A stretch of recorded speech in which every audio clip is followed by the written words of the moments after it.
Chapter 276. Everyone got out of the car and couldn't help but look further. There were a lot of Holy Church clergymen in black robes standing there. The ambassador signaled the driver with his eyes. The chauffeur walked away, and after a while, he came back.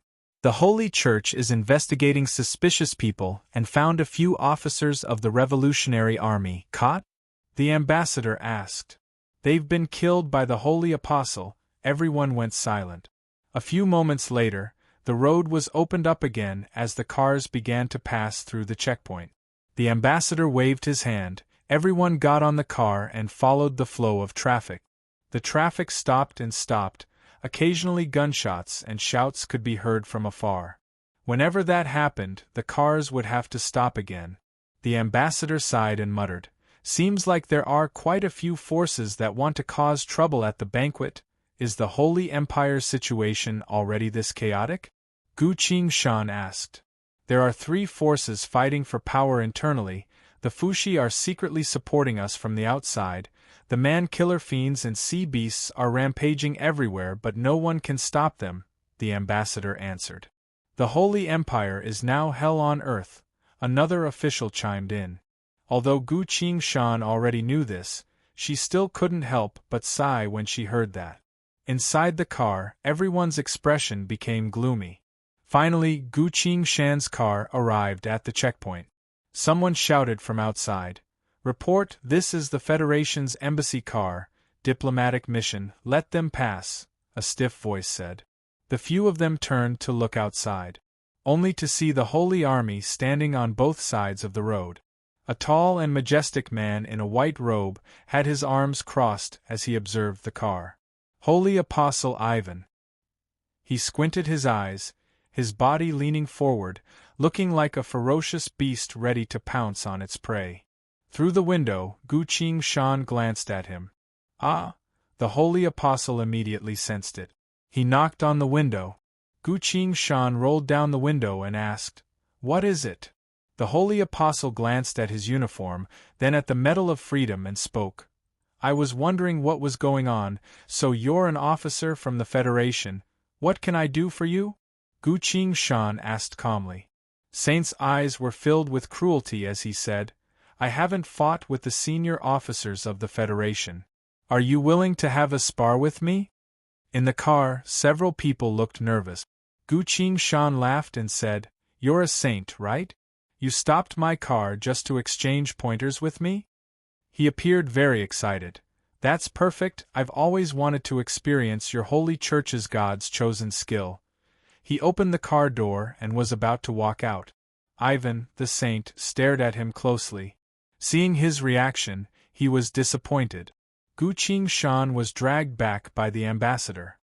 The ambassador poked his head out and said to Saint coldly, "Are you sure you want to fight with our officers? In a place like this?" The diplomatic group was invited to a banquet as guests, so being stopped on the road was already a very rude thing to do, but now they were even provoked by the host's subordinates, wanting to fight on the side of the road. If this really happened, it would become the biggest joke in the history of the Holy Empire's diplomacy. This would be a humiliation to the entire Freedom Federation, and the consequences would be unimaginable. Because of that, even though the ambassador was only a normal person, Saint Ivan didn't dare to say anything. The saint took a step back, too lazy to look at Gu Qingshan anymore, and waved his hand. "Let them pass, let them pass." The roadblock was quickly moved away. After a few miles, when one of the officers was about to say something, Gu Qingshan waved her hand and pointed at her ear. Being able to work as a diplomat in a foreign country means that they're all smart people. Seeing Gu Qingshan's action, the officer immediately shut his mouth. After a while, when the car stopped at the manor's gate, Gu Qingshan spoke up. "According to our agreement, I'll be the one to dance, all of you listen to the goddess."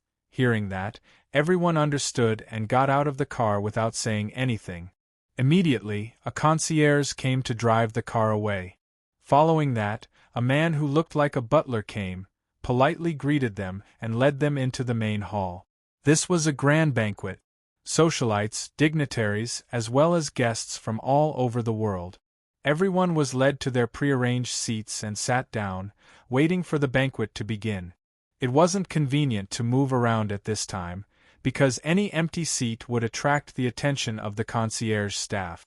If Gu Qingshan wants to go to the room on the third floor to look for the recipe, she'll have to wait until after the banquet. The ambassador sat in the first row, together with the Fuxi Empire's diplomatic group. As a military officer, Gu Qingshan was arranged to sit in the third row. Those sitting here are either minor officials, or Holy Empire nobles who don't have a particularly high status. Since they don't have any missions to attend to, they don't need to pay too much attention to their words, so their expressions are a bit more relaxed. Two of the Fuxi Empire's military officers were very interested in Gu Qingshan, so they took the initiative to talk to him. Gu Qingshan didn't mind. In the past life, he was even more familiar with the Fuxi Empire than the Federation, so he was able to get along well with the two military officers with just a few words. Not too long after, the sound of an elegant piano was heard. The sound of the piano was melodious, but it was quite far away. The volume wasn't too high nor too low, just enough to not disturb the people's conversation. At this time, the banquet's host, Madame Punta, arrived. She's a very charming woman. Every word and action she speaks, her smile is full of charm. As soon as she arrived, the important guests all stood up and greeted her with a smile. After some small talk, she sat in the middle of the first row. On her left was a Fuxi Empire's prince, on her right was the tall and mighty white-robed holy apostle that Gu Qingshan saw before. "You're looking at Ivan?" The Fuxi Empire's military officer noticed Gu Qingshan's gaze. "That's right, a holy apostle of the Holy Church. It's hard not to attract attention," Gu Qingshan answered. "They're too strong, and they're not afraid of death. They're not easy to deal with," the Fuxi military officer said. At this point, Madame Punta's speech was already over. The small talk in the hall quickly came to an end, as dishes were served. The banquet officially began. At this point, Gu Qingshan had no choice but to sit down and finish his meal. This was the most sumptuous dinner he's had since the apocalypse. Sardines boiled in white wine, served with oysters, shrimps, and other seafood. Each guest was served a roasted partridge, smoked roast chicken, roast beef, potato cubes, citrus fruit ice, fresh white bread rolls with sweet cream, jam, jelly and candied fruit, fancy cakes and ice cream hemispheres. There were also a few types of alcohol. The ladies drank champagne and wine, while the men drank a variety of strong distilled liquors. As Gu Qingshan picked out a bottle, a waiter came to open it and fill it for him. The liquor was clear and of excellent quality, very refreshing to drink. As Gu Qingshan ate and drank, he couldn't help but feel a bit emotional. So many normal people are struggling on the edge of life and death, but here they're still enjoying themselves with the standards of a peaceful era. While eating, everyone talked in low voices, occasionally laughing. At a banquet like this, even the most picky aristocrat wouldn't be able to find fault with it. Everyone was very satisfied with their meal. Even Gu Qingshan, who came here for something else, was satisfied. Next was the ball. At first, it was a bit of soft music, to make it easier for everyone to get used to the atmosphere and relax. The ambassador brought a few people with him and prepared to leave. While Gu Qingshan stood up, politely asked for the washroom and left. Coming to the washroom, Gu Qingshan closed the partition door, tapped his inventory bag, and took out a portable warp device. "Liao Xing, time to work," he said. "Coming, HM, this distance isn't bad, there won't be any deviation, warp will take about 30 seconds, wait a bit." Liao Xing's voice came from the warp device. 30 seconds passed in the blink of an eye. Location entered, destination locked, begin warp, Liao Xing said. Gu Qingshan looked down, only to see the warp device was already working. Chapter 277. In a certain empty room on the third floor, a person holding a strange metal machine suddenly appeared out of nowhere. Gu Qingshan put the portable warp device away, released his inner sight and scanned the entire room in his soul vessel. All kinds of commemorative items were displayed in different categories. The entire room was completely silent, the air was filled with a sense of death. Found it, Gu Qingshan muttered. There was only a single painting in the room. It was the scene of Anna's 10th birthday. The king was stroking Anna's head with one hand, holding a small and intricate crown in the other, about to put it on for her. The young girl Anna was looking at the king with a sweet smile on her face. Gu Qingshan quickly walked forward and looked at it. "What a beauty!" he commented softly and took the painting down from the wall in a few moves. He opened the painting frame and reached out to touch the back of the painting. Then, he felt something. As Gu Qingshan took it out, sure enough, it was a small rectangular box. There weren't any traps on the box, so he easily opened it. There were 2 items inside, a scroll of paper and a cloudy glass ball. Gu Qingshan took out the thick scroll of paper and slowly looked at it, only to see that the paper was filled with various ingredients and proportions. "That's right, this is it." Glancing over it, Gu Qingshan lightly tapped his inventory bag and put the scroll of paper inside. Just as he was about to pick up the glass ball to take a closer look, the glass ball unexpectedly broke. The entire glass ball disappeared without a trace. Gu Qingshan was surprised, released his inner sight to look around, but couldn't find anything. The Holy Empire's king wouldn't carefully hide something useless here. But the glass ball disappeared as soon as he held it in his hand.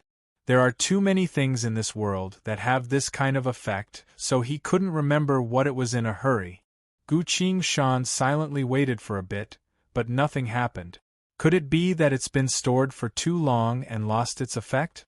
He didn't wait any longer, carefully put the painting back into the frame, then hung it back on the wall. Everything returned to normal, so no one would notice that someone was here. It was unexpectedly smooth.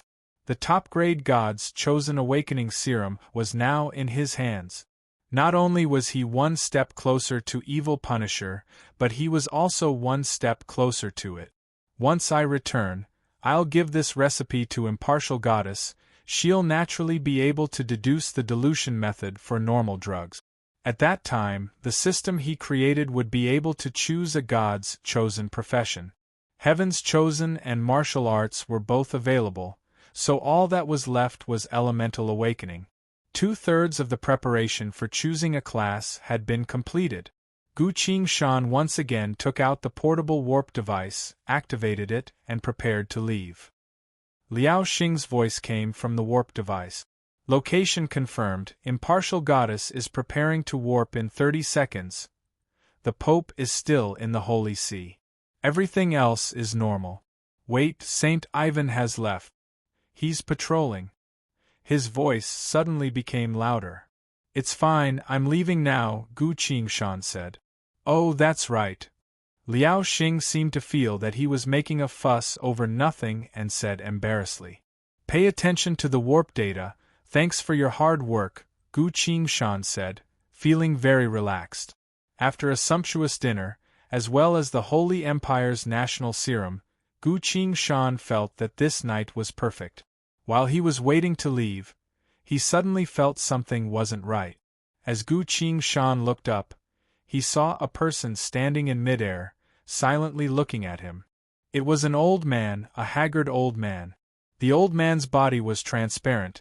His eyes were staring straight at Gu Qingshan. "Who are you?" the old man asked. Gu Qingshan was stunned. "Where's Anna? Where's my little Anna?" The old man muttered in disappointment. "How regretful, after the soul artifact was opened, I can only exist for 10 minutes, but I won't be able to see Anna anymore." He lowered his head, showing a never-before-seen regret on his face. "Your Majesty!" Gu Qingshan exclaimed in shock. Gu Qingshan recognized it. This was the soul of the Holy Empire's king. "Why? You're hiding here?" He couldn't help but ask. "Such a secluded place, how could Anna come here to find you?" The old man muttered. "She'll definitely come. The God's chosen awakening serum is the foundation of the kingdom. As long as she's alive, she'll definitely come." Gu Qingshan still wasn't assured, so he scanned it with his inner sight. This really is the king's soul. But after a person dies, their soul can't stay in this world for too long. Could that unassuming transparent glass orb really be a soul artifact? If this isn't a dream, then the Holy Empire's king had already prepared for this day. He knew that he would most likely die at the hands of the Pope. The king wanted to see his daughter Anna again at the very end. Gu Qingshan couldn't help but think about it. In the past life after the king's death, did Anna ever see the king's soul? This painting was given to Madame Punta by the king. After the king's death, Anna's soul was taken over by the gnome, becoming the gnome's food and nourishment. At the time, she was completely imprisoned, so she didn't have this freedom, nor did she have the mind to look for a copy of this serum. By the time Anna was able to restore the Holy Empire with the help of the Fuxi Empire, the Holy Empire was already in ruins. Madame Punta also lost her life in the war, and this painting was nowhere to be found. It's unclear whether the king's soul has always been sealed or opened by someone else. Either way, the Holy Empire's God's chosen awakening serum was cut off. If that's the case, in the past life, Anna must have missed the chance to meet the king. Gu Qingshan sighed and said, "Please wait a moment, I'll bring Anna here right away." The old man suddenly looked up, his eyes regaining their focus. "Can I really do that?" He was almost trembling as he asked. Of course, saying so, Gu Qingshan quickly made some adjustments on the warp device. What happened? Did you lose connection on your side? Liao Xing's voice came. Is Anna here? She is, you warp her over. But the warp device can only be used 3 times by a single person, and you've already used it once. If I warp Anna here, after everything is over, only one person will be able to use the warp device to leave. The other person will have no choice but to think of another way to escape. Gu Qingshan sternly said, "Immediately warp her here. The situation here is very urgent." Alright, she said she's ready. Warp will take about 30 seconds. Please wait a bit. Liao Xing's voice disappeared. 30 seconds can be said to be very fast, but it can also be said to be very long. Before Anna even arrived, Gu Qingshan asked first, "Your Majesty, you're clearly dead, but your soul can still exist in this world. How is that possible?" The Holy Empire's king looked at her and answered, "It's fine to tell you, I broke the iron law of life and death, then stored myself inside a soul artifact to preserve my energy, so I can still exist in this world. How could you break the iron law of life and death? A human wouldn't be able to do that," Gu Qingshan pursued. "Because I've already paid the price." "What price?" 10 minutes later, my soul will dissipate." Gu Qingshan was stunned. After a few seconds, he regained his composure and asked, "Isn't that a heavy price to pay? Why did you do that?" "I want to see Anna," the king answered. Gu Qingshan couldn't understand, "But if you do that, you'll completely disappear, unable to exist in any world, unable to obtain any new life." The king's eyes were full of sorrow as he spoke in a low voice. "If I forget Anna, then I'll become another person, no longer the real me." Gu Qingshan was stunned. The king sighed. "Anna, my child, after I disappear, she'll be the only one left to live in this cold world. This is my fault." "No, father, this is not your fault." Anna appeared in the display room. She bit her lip, tears flowed down her cheeks as she tried to touch the king's face with her trembling hand. Her slender fingers went through the soul, but couldn't touch anything. "Father, why do you have to do this?" she was crying. "You should have gone to the other world, that way I could live in peace, but now you can't even protect your soul."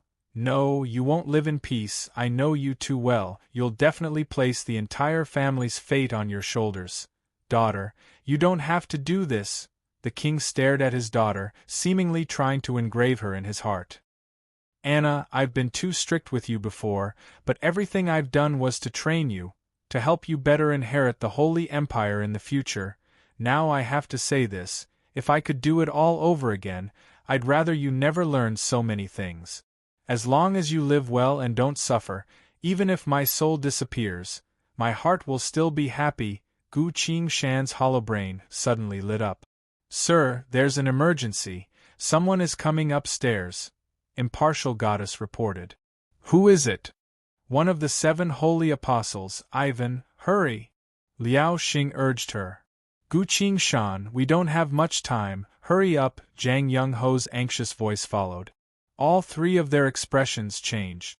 You aren't a match for him, forget it, hurry up and leave, the king said. Then what about you? I've seen Anna, I'm already satisfied, I'll disappear after a bit more, hurry up and leave, don't lose your life here because of me, that wasn't my intention, the king urged them. Tears silently flowed from Anna's eyes, dripping down her smooth chin to the ground. She had to use all of her strength to temporarily control her sobs. She looked up, her eyes filled with the deepest pain and reluctance to leave. Hurry up and leave, the king urged her. Anna tried her best to spit out a single word, but couldn't say anything else. She almost couldn't stand anymore, couldn't help but hold on to Gu Shan's shoulder to stabilize herself. Sir, Holy Apostle Ivan has arrived at the 3rd floor. I will now activate the warp device for you, impartial goddess reported. Gu Shan closed her eyes, then opened them again and suddenly said, No need, sir? Impartial goddess asked in confusion. Gu Shan smiled and looked at Anna. Anna, listen to me, for the last few minutes, I hope you can spend some time with your father. If we leave now, you'll be sad for the rest of your life. Don't wait until we're separated forever and still have regrets in your heart. Saying so, Gu Shan put the portable warp device on the ground next to Anna. What are you doing? Anna couldn't help but exclaim. You don't need to mind what I'm doing, because even if it weren't for you, I would still do the same, Gu Shan replied. As he walked out the door, he continued to speak.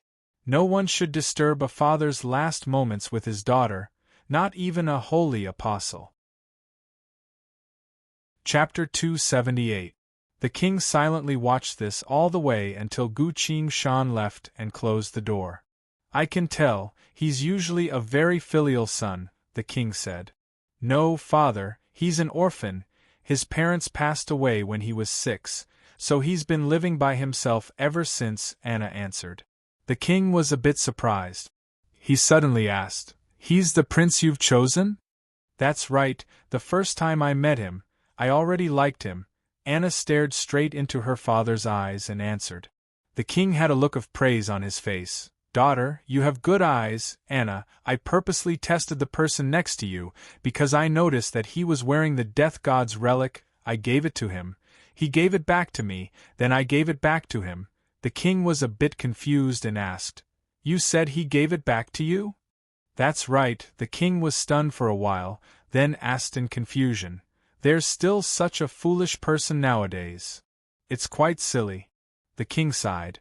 If that's the case, then your eyes aren't just ordinarily good. His expression suddenly became serious.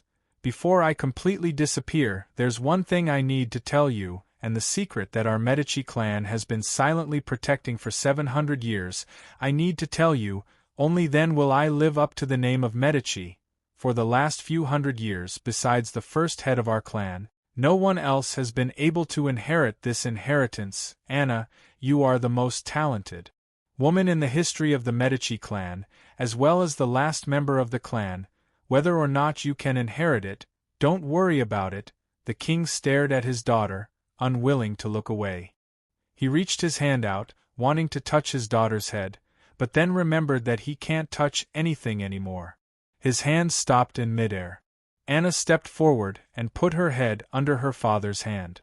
I don't know what you're talking about, she whispered. I ask the gods in heaven to be my witness. The king's expression became serious and spoke.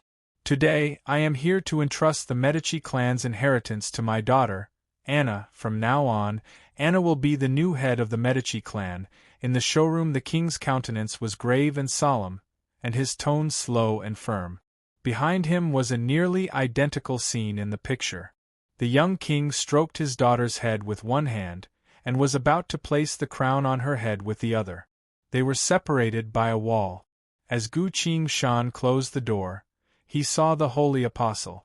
When they passed through the checkpoint, they met face to face. Saint Ivan was wearing a white ascetic robe that bared his shoulders and chest. He stood quietly at the end of the corridor, looking at Gu Qingshan. "Are you looking for me?" Gu Qingshan asked. "I've been waiting for a long time," Saint Ivan said. "Tsk, what a responsible employee," Gu Qingshan said. "It's my duty, but it's also my pleasure." A cruel expression appeared on Ivan's face. "Why are you in such a hurry to find me?" Gu Qingshan asked. "Before that," Ivan spoke, "according to procedure, I have to tell you that guests are not allowed to enter this place." Saint's face showed a hint of a smile, like a cat that found a mouse's trail. "Is that so? I think I'm lost." Gu Qingshan fixed his collar, fixed his hair, then changed his title to UG General. He quickly walked towards her. "If you don't mind, please take me back to the ball," he said as he walked. "I'll be honored to take you away from here," the saint said. The milky white light gathered and formed a solemn and holy pattern that quietly appeared under his feet. The Holy Church's mystic-type God's chosen skill, atonement. Any damage will be returned to the attacker twice as much. Gu Qingshan glanced over and understood. "Then what are we waiting for? Lead the way, we're leaving," he said. "No, no, no, we can't leave," Saint Ivan shook his head. As they talked, the distance between them was getting closer. "Ah, I know, I'm sorry." Gu Qingshan seemed to understand something and took out her wallet from her pocket. "I forgot that everything in the Holy Empire costs money here. Here's your tip." He took out a stack of money and waved it in his hand. Saint Ivan's expression was very unpleasant. "The humiliation you've given me, I'll return it to you 100-fold," he roared in a low voice. "You don't even want money? Then what do you want?" Gu Qingshan appeared confused. He had already walked through half the hallway, but his feet didn't stop and continued to walk towards her. "My hearing is different from normal people. From the room you came out from, I can still hear a faint heartbeat and breathing.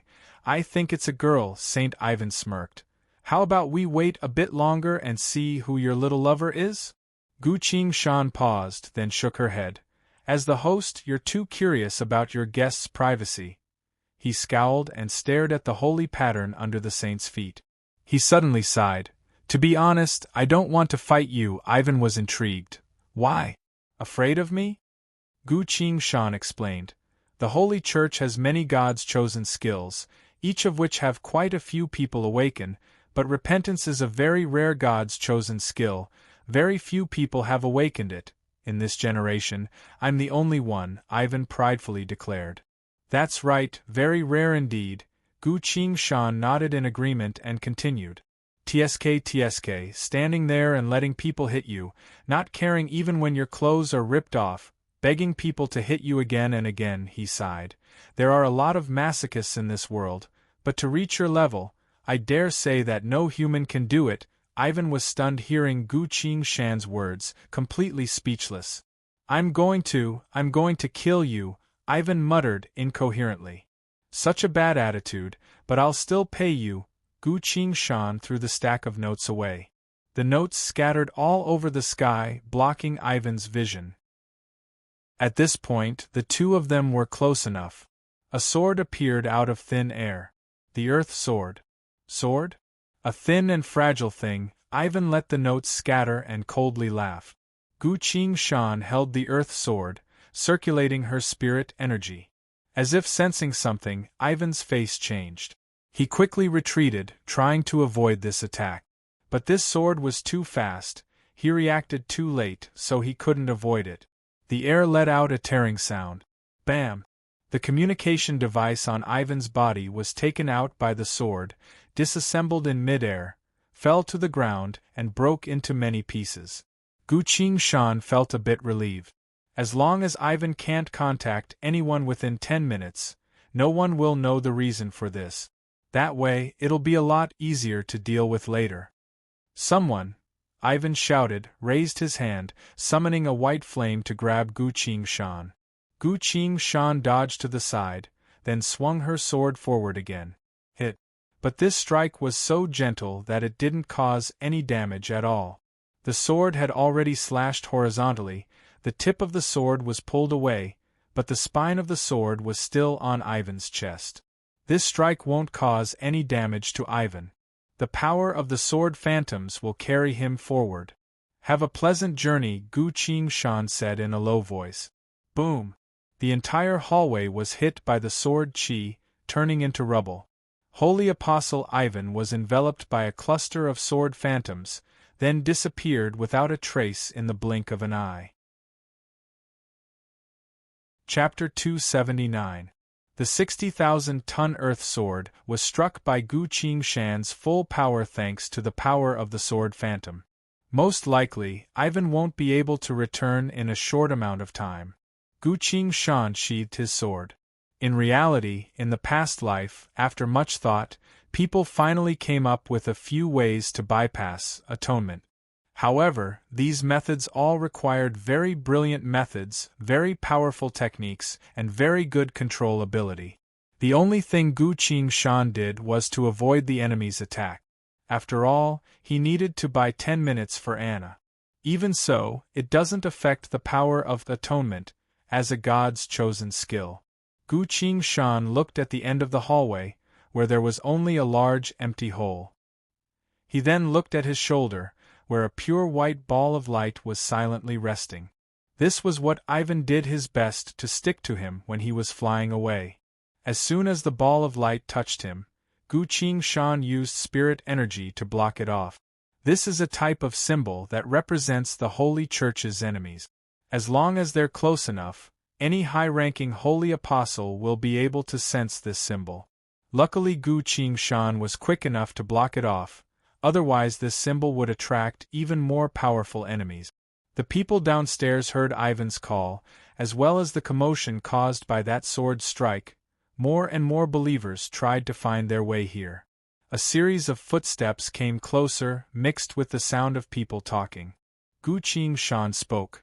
Impartial goddess, I'm here. I've left the warp device in the display room. After 10 minutes, the king's soul will dissipate. Immediately use it to send Anna back. Understood. Liao Xing wants to talk to you, sir. Connect. Liao Xing's serious voice came from the holobrain. Yi Fei Li wants to save you. Don't let him come. As soon as he appears, if he's found out, it'll be very troublesome. I also think so. That's why we still need to rely on technology at crucial times, Liao Xing pridefully said. Do you have any good suggestions? Gu Qingshan asked. Liao Xing quickly replied. My hidden warp point in the Holy Empire's capital is currently charging. Impartial goddess knows where it is. All you need to do is get there as soon as possible, Gu Qingshan replied. If I go there, the warp point will be exposed. It doesn't matter. After you leave, it will self-destruct. Very well, after Anna leaves, I will use this method to leave. Also, where is the Pope? Gu Qingshan seriously asked. The Pope has always been in the Holy See. Gu Qingshan was a bit relieved, saying, If she makes a move, immediately notify me. I will do whatever it takes to leave the Holy Empire. Okay, I'll keep an eye on it. Okay, I'll treat you to dessert when we get back. Gu Qingshan hung up after saying that. Several people in black priest robes rushed up the stairs. They looked at the big hole at the end of the corridor, then looked at Gu Qingshan, and shouted nervously. Who are you? Don't move, tell me your name. Where is Mr. Ivan?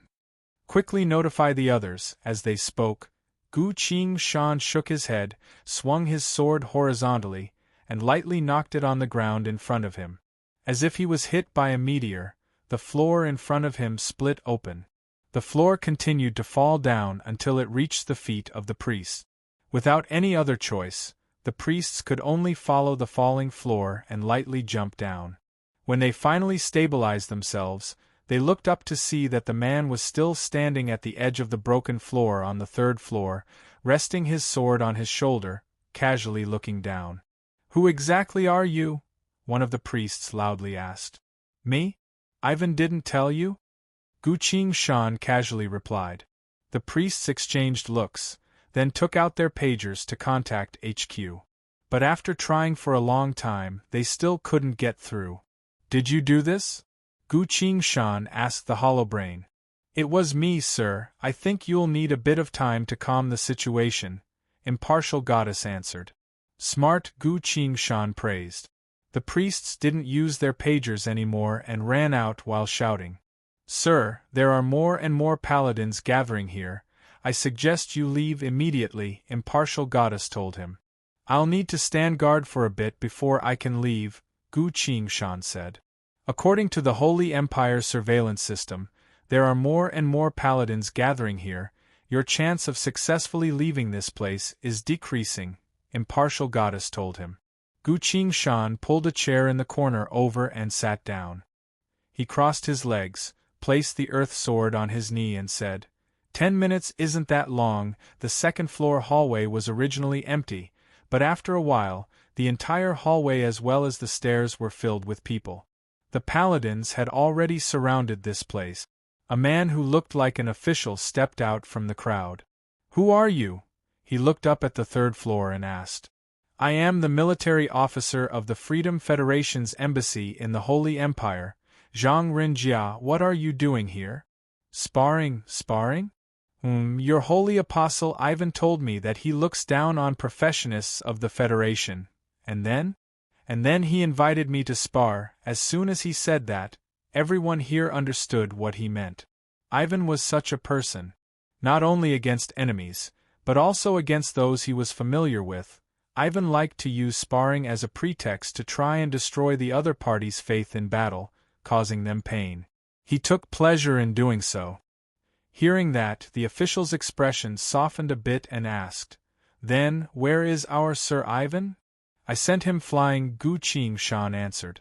The crowd went into an uproar. Everyone couldn't help but discuss. That's Ivan we're talking about, the undefeated holy apostle Ivan. What you're doing will cause serious diplomatic consequences. The paladin official calmed himself down and spoke with a serious expression.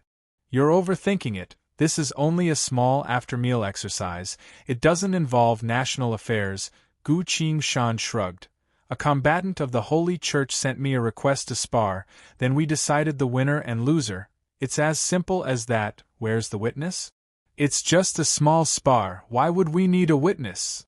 Which means, this is a spar between martial artists, and you don't represent the nation's will. This kind of spar seems to be very common, Gu Qingshan said as if it was a fact. Indeed, a spar between professionists is often used as a show to liven things up in grand banquets, as well as a form of gambling. Everyone at the scene would place bets on both sides, betting on who would win or lose. This kind of gambling has existed since ancient royal banquets, even now. But, everyone looked at the large hole at the end of the hallway, then at Gu Qingshan. Gu Qingshan apologized. To be honest, he doesn't like me, and I don't like him either, so I wasn't paying attention and didn't control my strength well enough. With 7 minutes left, impartial goddess lowered her voice and said, Since your spar is over, please come down, we'll be cleaning up the mess, the paladin official said without changing his expression. The reason he was able to sit in his current position wasn't because of his strength, but rather because of his intelligence. He felt like something wasn't right about this. Holy Apostle Ivan couldn't be contacted. There were no witnesses, so no one really knows what happened. Or was there something wrong on the third floor? The official's eyes scanned around the third floor. If nothing's wrong after checking, then this really was just a normal spar. Although it's a bit embarrassing for the Holy Church, this kind of spar is only a small matter, not a big deal. But if there's something wrong on the third floor, then Ivan's disappearance might very well be because he touched upon some shocking secret. The third floor must be thoroughly investigated right now. Sir, you can come down now, the paladin official squeezed out a smile. I can't leave right now, Gu Qingshan shook her head. The paladin official's expression changed. Gu Qingshan continued. Ivan told me that if I beat him, he'll have his older brother come instead. I'll wait for his older brother, then we can spar again. Holy Apostle Ivan doesn't have an older brother. The paladin official said. That can't be right. He said his older brother is called Hurt. Everyone went silent. The paladin official also kept his mouth shut. Hurt is the great holy apostle, the leader of the holy apostles, the strongest warrior in the Holy Church aside from the Pope. Hurt is indeed Ivan's older brother from a different mother. Many of the higher-ups of the church know this. But other than Ivan and Hurt themselves, who would dare to discuss the matters between the holy apostles in public? Who would dare to tell an outsider? The last person to do so was burned to death by Hurt in front of everyone and offered to God. Since Hurt's name was mentioned, it's very likely that Ivan spilled it out. You said he doesn't have an older brother, but that's what Ivan said. Gu Qingshan made an innocent expression. The paladin official didn't dare to probe any further. If he got caught up in the battle between two holy apostles and someone else, not even his bones would be found. If that's the case, then please wait here, the paladin official said. He turned around and quickly retreated. The only thing he can do now is to quickly notify the higher-ups of this. Find the Freedom Federation's ambassador, notify the Holy Church, notify the Holy Apostles. We'll split up, hurry, he ordered. What's the situation? I just heard a loud noise coming from here, a calm male voice came. The paladin official turned around and was overjoyed.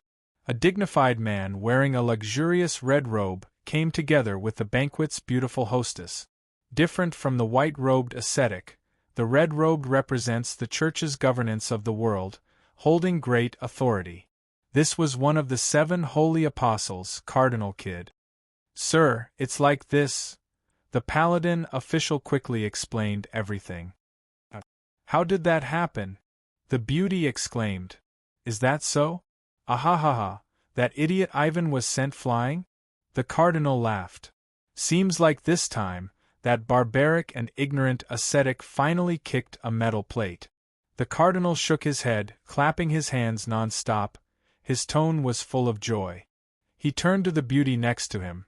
It's fine, it was just a small competition, but such a big commotion has scared my guests. The beauty complained. That can't be helped, that idiot doesn't know how to consider other people's feelings when he fights. The cardinal thought for a bit, then said, Go comfort the guests and explain the situation. As for this side, I'll go take a look. Saying so, he quickly walked towards the loft at the back of the banquet hall.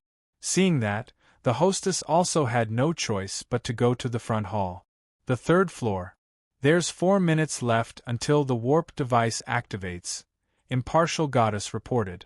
Very well, Gu Qingshan replied. Impartial Goddess continued. Sir, information regarding your battle with Ivan is currently being sent out. Your survival rating has been raised to extreme danger. It's fine. Suddenly, a luxurious red robe appeared in front of him. Hello, I am the paladin official of the Holy Church, Kid. Chapter 280.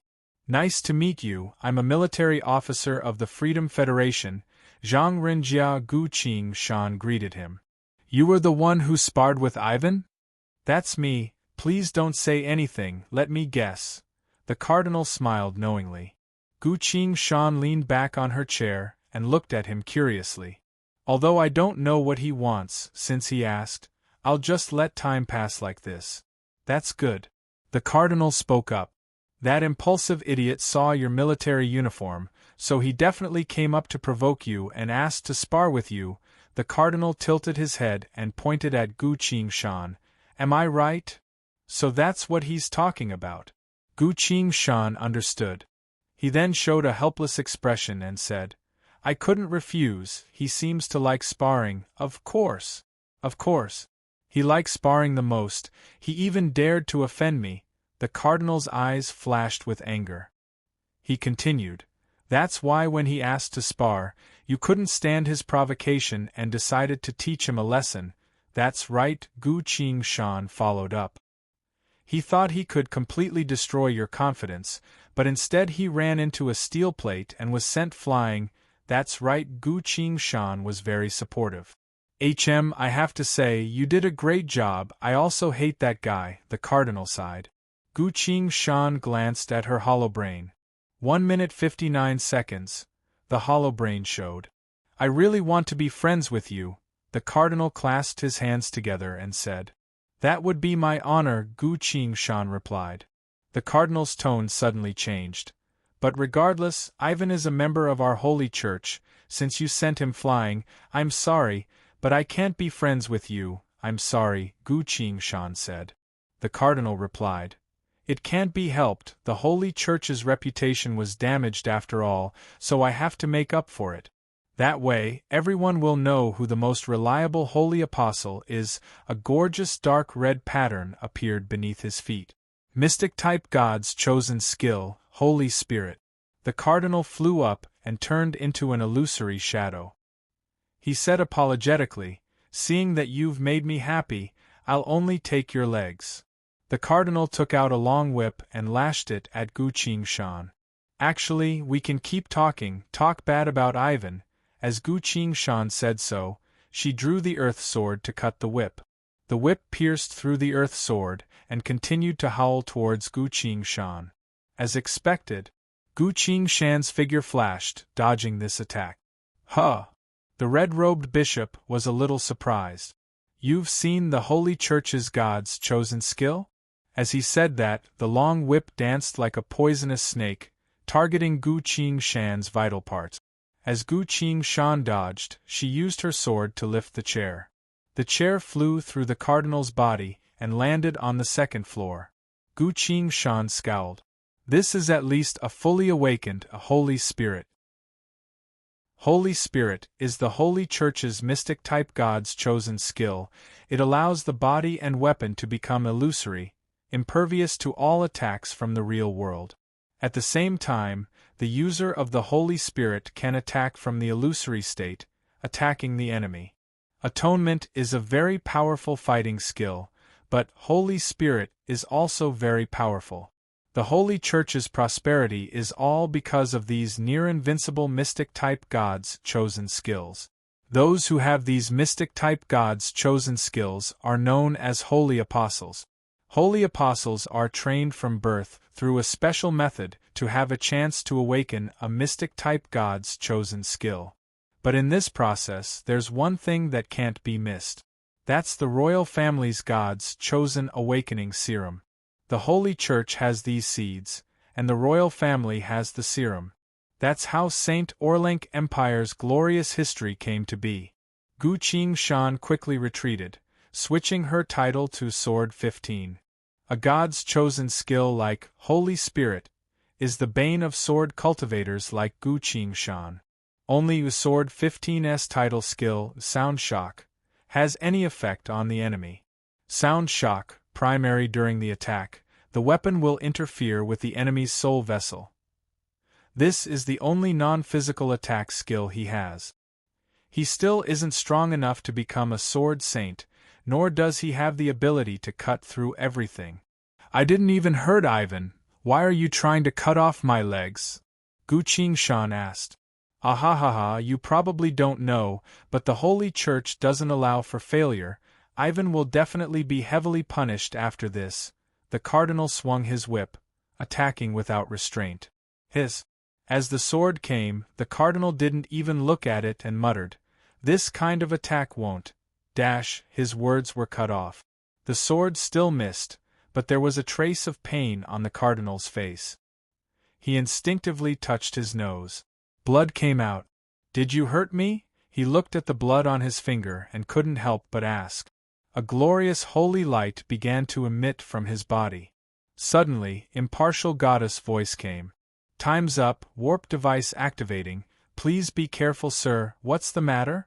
The other holy apostles have received the relevant information and are quickly approaching. The Holy Church's army is about to finish assembling. All right, I understand. Gu Qingshan's expression turned serious. The cardinal's expression changed and shouted, "Who are you talking to?" He suddenly heard a small noise coming from a room on the third floor. Kata! It was the sound of a machine starting up.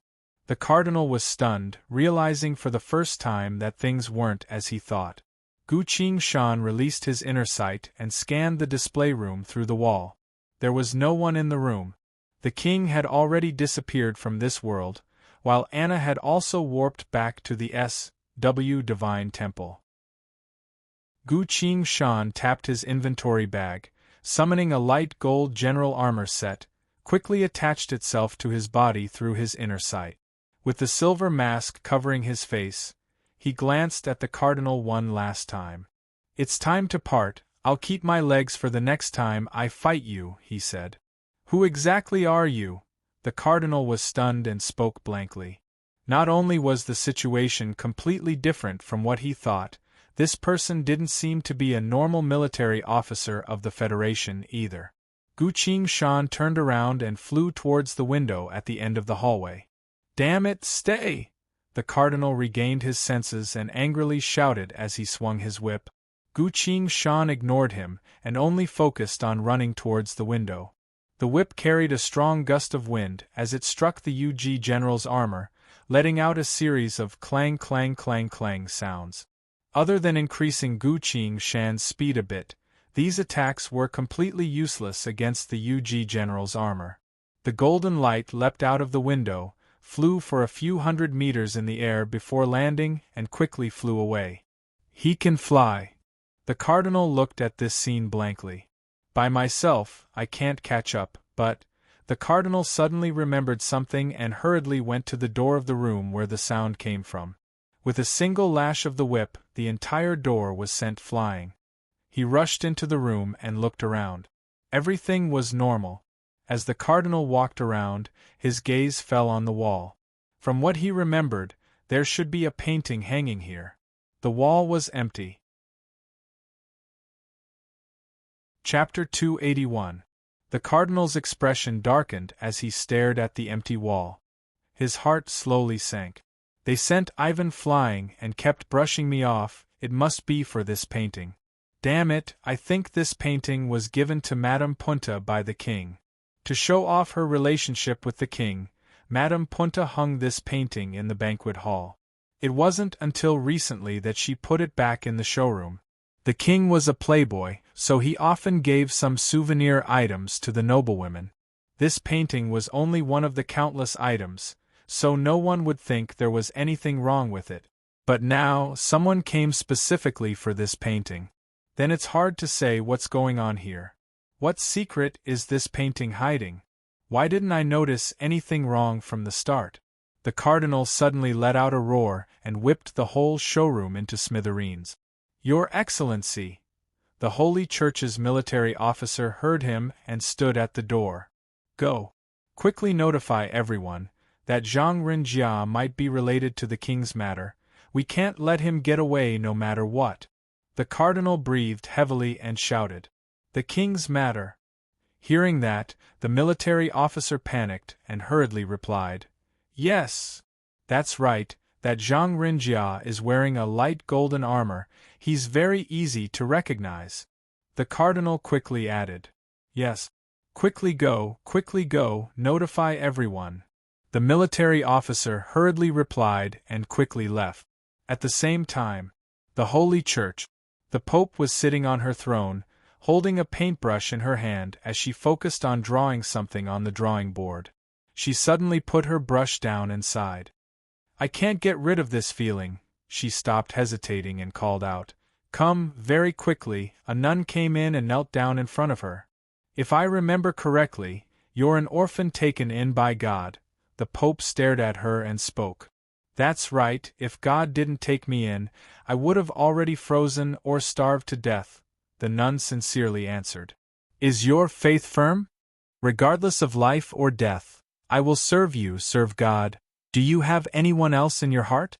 "No, my heart has always been pure and clean. Now that the sacred moment has arrived, are you willing to sacrifice everything for the saint?" The nun looked up with a fanatical expression. "For God, for you, I am willing to sacrifice everything I have." Not bad. The Pope nodded in satisfaction and tore a piece of paper from the drawing board. She stretched out her hand and threw it. The piece of paper silently flew above the nun and sucked her in. The Pope waved her hand and the paper flew back to her. The Pope lightly caught the paper and shook it in his hand. The paper turned into a card.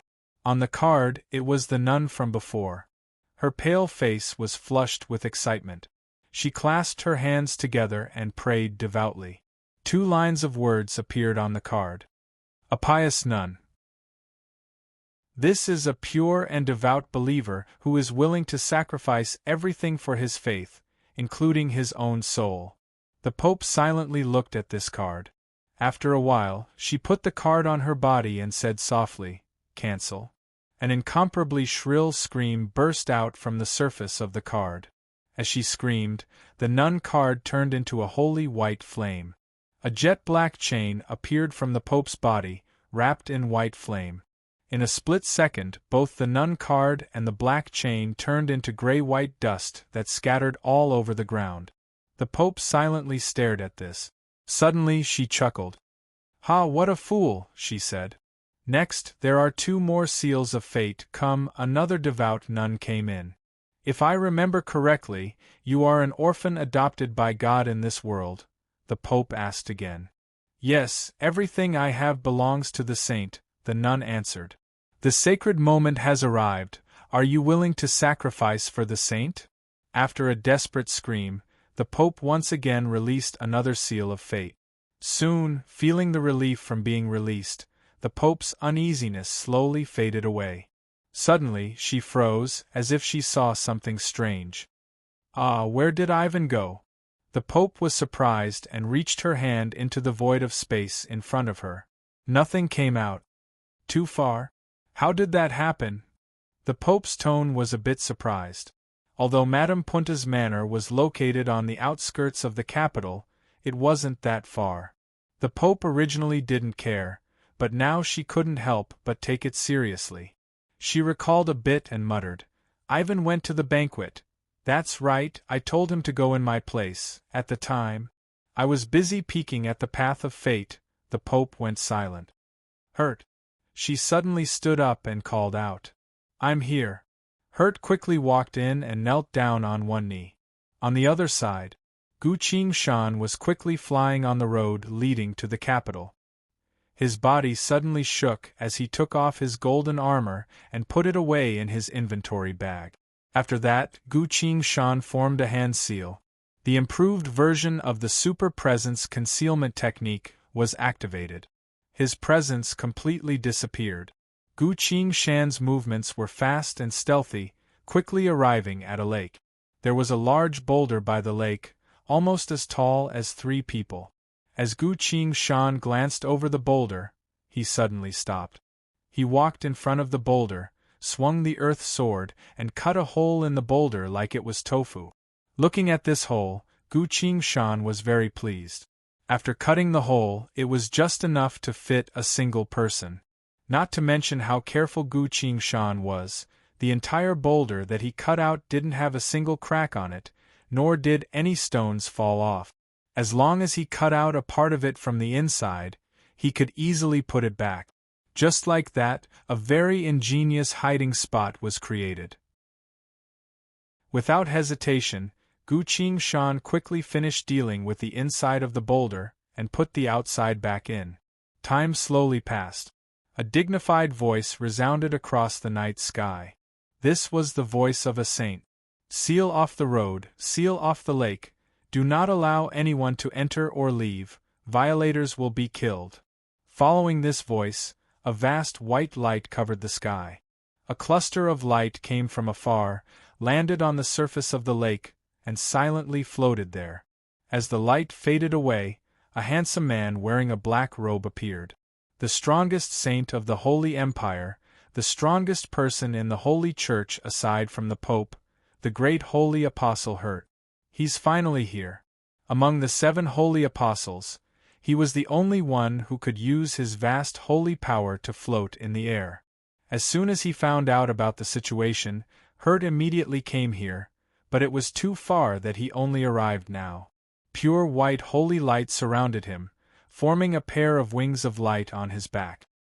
He lightly hovered in the air, circling around and searching. When he found out that Ivan was sent flying, he felt his blood boiling. Someone actually dared to offend a holy apostle like this on this land. His little brother was beaten to the point where he couldn't even find the enemy. That idiot kid didn't even manage to capture him. Kid doesn't even know what he wants that painting for. This was an unprecedented humiliation for the holy apostles. I can't let that person escape. I have to catch him and return this humiliation to him 1,000 times over. The great holy apostle flapped his wings and flew around in irritation. According to the military's report, that person couldn't be found anywhere else. It's very likely that he's hiding nearby. But this guy is very sly. Hurt had to search for a long time before he found this place. Hurt's specialty isn't tracking, but fighting. Patiently looking for the enemy's traces bit by bit like this, he couldn't hold back his anger anymore. Damn bastard, wait until I find you. I'll make you taste all the punishments in the world. Hurt couldn't help but roar. Suddenly, Hurt stopped in midair, his gaze focused on a certain spot. Slowly and silently, he arrived in front of a huge rock. That's right, it's this feeling. This is Ivan's holy mark. Although it's already very weak, it's still occasionally giving off a faint ripple. Well done, Ivan. Hurt held his breath and carefully checked the mark on the rock. Just as I thought. If it weren't for the mark's guidance, he wouldn't have been able to find this place. He continued to carefully observe the large rock. Although the enemy hid it very well, the thin line that cut the rock was still found by Hurt. Looking at the thin line, Hurt couldn't help but praise it. To be able to cut a rock like this, not only does it require an extremely sharp sword, but it also requires a high level of swordsmanship. The fact that Ivan was sent flying and still hasn't been seen even now seems like it wasn't because he was careless, but because the enemy really is very strong. Such an enemy shouldn't exist in this world. After confirming that there aren't any other suspicious presences nearby, Great Holy Apostle Hurt breathed in deeply. Very well, I'll make you regret ever being born, Hurt silently swore in his mind. A beautiful and dignified holy pattern appeared under his feet. The Holy Church's mystic-type God's chosen skill, the king of all God's chosen skills, a heaven's judgment. This is an extremely powerful combat-type God's chosen skill. Without any pleading or beating around the bush, without any room for negotiation, Hurt decided to go all out and send the enemy to the abyss of pain in one go. Following the holy pattern's appearance, around Hurt, countless black holes appeared in the air. Randomly picking one of them, Hurt reached his hand in and pulled out a person who was about to die. Looking at that person, Hurt's body was suddenly covered in white flames. The flames extended all the way to the person's body. In a split second, all that was left was a skeleton. At the same time, the white flames on his body abruptly expanded. Hurt muttered to the skeleton, "Rejoice, the situation is urgent, I don't have the time to slowly torture you." Putting the skeleton back into the hole, he smirked and stood in front of the large rock. "Begin judgment," he said. "I judge all living beings here to be evil." Following his words, all the black holes floating in the air gathered together, turning into a large black gate. "Because of their heavy sins, evil shall receive divine punishment," Hurt said. Chapter 282. As soon as the giant hands appeared, they didn't do anything, only silently hovering in the air. Seeing that, Hurt could only speak again. "Sinner, you shall receive divine judgment." The giant hands still didn't move. Even with Hurt's experience in battle, he couldn't help but be stunned. What's going on? Did the God's chosen skill lose its effect? A while later, Hurt's expression changed a bit. He seemed to have realized something. Suddenly, he reached his hand out and unleashed a white flame. The flame hit the rock. The entire rock was instantly turned to dust, revealing what was hidden inside to Hurt. A whole set of military Green Federation uniform was neatly placed on the table. On the Federation uniform's shoulder was a small white cluster of light. The white cluster of light was being enveloped by an invisible force, so it could only emit the faintest ripple. Hurt was shocked as he looked at the white cluster of light. "That's right, this is Ivan's mark. So I've been fooled. Suddenly, a furious roar that resounded through the world came from the mountains. I'm going to tear you to pieces. Tear you to pieces. Gu Shan didn't hear great holy apostle Hertz roar. He was still running at full speed. You need to hurry up, I can see the 7 holy apostles moving, Liao Xing said. He added. But there's also good news, the Pope is still in the Holy Church, not commanding the Holy Army himself. It's fine as long as the Pope doesn't come. Gu Shan relaxed a bit and said, I'm already fast enough, is the warp device ready? Because the number of enemies is increasing, according to your speed, the warp device has just begun charging, set to activate in half an hour. In half an hour, you will be able to warp at any time, and as soon as you teleport it will self-destruct. Alright, I'll make sure of the time, Gu Shan replied. Liao Xing sighed worriedly. To be honest, the Holy Army's reaction speed is very fast, their arrangements are also very timely. I'm afraid you won't be able to escape. If I can't, I'll just kill my way out, Gu Shan casually said. Yi Fei Li's voice suddenly rang out. I'm ready. If you can't, I'll go save you. Don't ever come. You can't even deal with a single saint that I've met before. The other side fell silent. Gu Shan ran for a bit more, then suddenly felt a bit strange. Impartial Goddess hasn't said anything for a long time. He asked. Impartial Goddess, are you there? Please wait a moment, sir. I'm currently solving a problem, Impartial Goddess' voice came. What are you doing? Gu Shan asked. Impartial Goddess didn't answer. This was the first time she didn't answer Gu Shan's question. But very quickly, Gu Shan's optical computer lit up, and an innumerable amount of data flowed through the screen like a waterfall. All firewalls have been breached.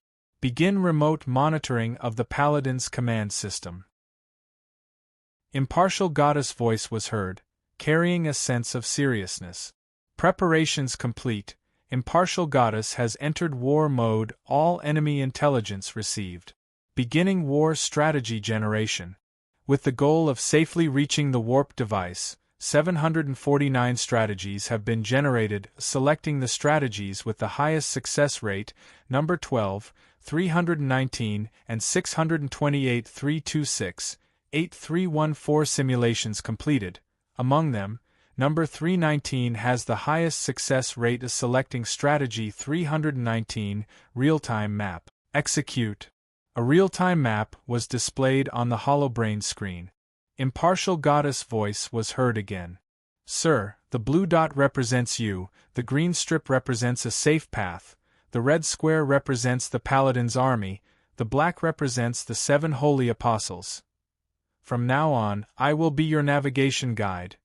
Please take a detour from the southeast direction to avoid a holy apostle and 400 paladin. Got it? Gu Shan stopped for a bit, followed the real-time map on the holobrain, and continued to move forward. Continue forward. 6 minutes later, move 1 kilometer horizontally to your left to avoid the 2nd holy apostle, Impartial Goddess answered. Gu Shan did as she was told. There's a roadblock 2 kilometers away. 700 people are lying in ambush on the south side of the mountain. Please do not take the left path. Make sure to take the right path. Finally, Gu Shan entered the capital, quickly heading towards the warp device. Perhaps it was Liao Xing's bad taste, but the warp device was set up at the Holy Empire's Grand Circus. At this time, the circus was in the middle of a performance. Today was the monthly Grand Circus Festival. The animals took turns to make difficult moves, causing the audience to burst into exclamations. Several clowns, real clowns, made various comic gestures to amuse the multitude of spectators. Gu Shan went in from the backstage, avoiding the hurried figures, and kept moving forward. Where exactly is it? Gu Shan quickly asked. 30 years ago, that place was a makeup room, a place where a few pretty girls used to do their makeup. I don't know anymore, Liao Xing answered uncertainly. You set up the warp device here. Aren't you afraid that the circus will go bankrupt? Gu Shan couldn't help but complain while moving forward.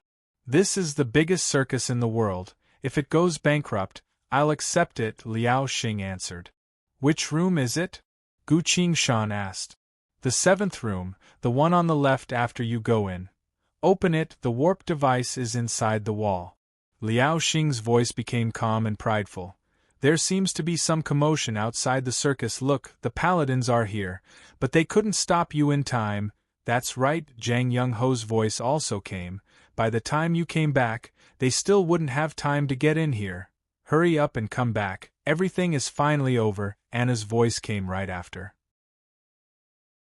She rarely used such a gentle tone to speak. Hearing it made Gu Qingshan feel an inexplicable warmth. The 7th room, Gu Qingshan looked through the room numbers one by one. Storage room, animal room, prop room, Liao Xing. Gu Qingshan gritted her teeth. The 7th room is a female changing room. What? Liao Xing's voice was full of joy, which means they haven't changed at all over the years. Bang! A heavy sound of impact came from the hollow brain. Then came the sound of noise. Finally, Anna's voice came. Knock before you go in, got it? Go in, turn on the device and warp back. Don't waste any time. Zhang Yongho's voice faintly came. Gu Qingshan suddenly remembered something and released her inner sight to scan the stage. There were no empty seats, all of them were adults and children who came to watch the circus, but from the looks of it, a lot of people had already left. The paladins were guarding every entrance, trying to disperse the crowd. Impartial goddess, Gu Qingshan spoke. I'm here, please speak quickly, sir, Impartial goddess replied.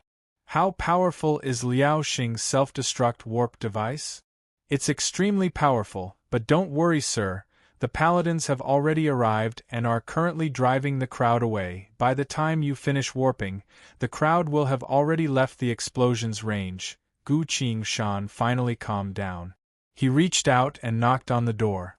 Please come in, a female voice came from inside. Gu Qingshan pushed the door open and went in. Zhang Yongho's frenzied voice came from the hollow brain in his breast pocket. He's gone. The Pope suddenly disappeared. Chapter 283.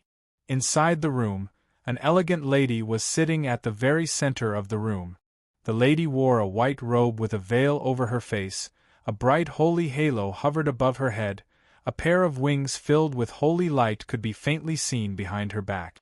She was one of the most powerful rulers in the world, the most powerful professionist, the most mysterious legendary figure, a peerless existence. She was the Pope of the Holy Church. At this moment she was looking down at the 3 cards in her hand and muttered, He is about to take away the most precious thing, awaken the sleeping dead, and bring a calamity of death to the Holy Church. Following her words, the 3 cards of fate suddenly leapt into the air and burned to ash.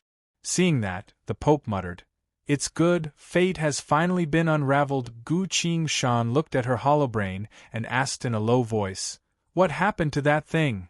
Time's up. Time's up. Anna's worried voice came from the holobrain.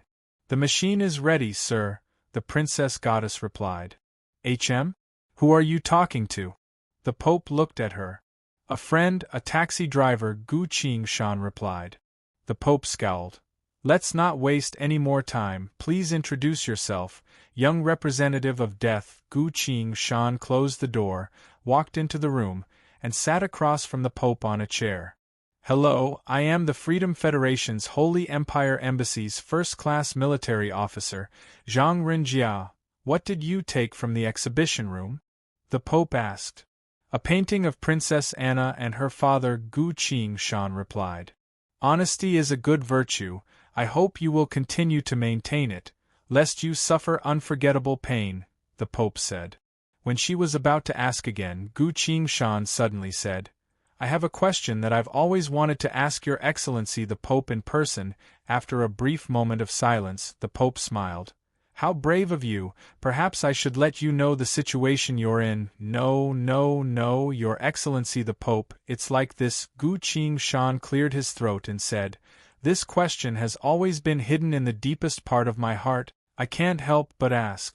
If you can answer my question, then I'll answer all of your questions truthfully, he continued. I will tell you the plan of our operation, the people, and our goal. I will not deceive the Pope in any way. Even if you want me to betray the Union and join the Holy Empire, I won't say a word. Or do you want me to continue infiltrating the Freedom Federation as a spy? That's fine too. I'll definitely do as you say. But answer my question. It is my only request. Can I? Hearing this, the Pope's raised hand paused for a moment. All he had to do was answer a question. Not only would he be able to learn the intentions of the Federation, he would also be able to obtain a decent chess piece. Why would he waste his energy? If he dared to lie, he would naturally be tortured to let him know the consequences. The Pope thought it over and very easily made his choice.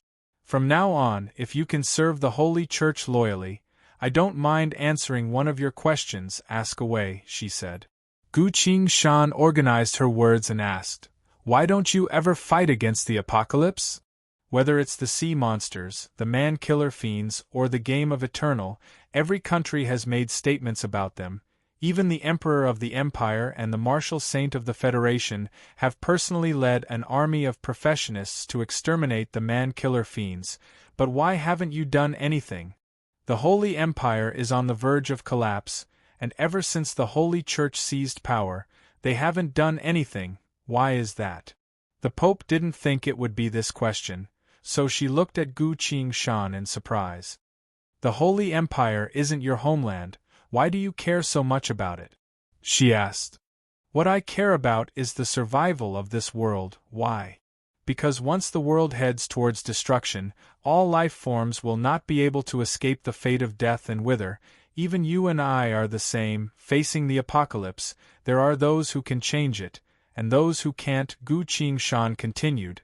But you have the ability to. The Pope was even more surprised, half talking to Gu Qingshan, half muttering to herself.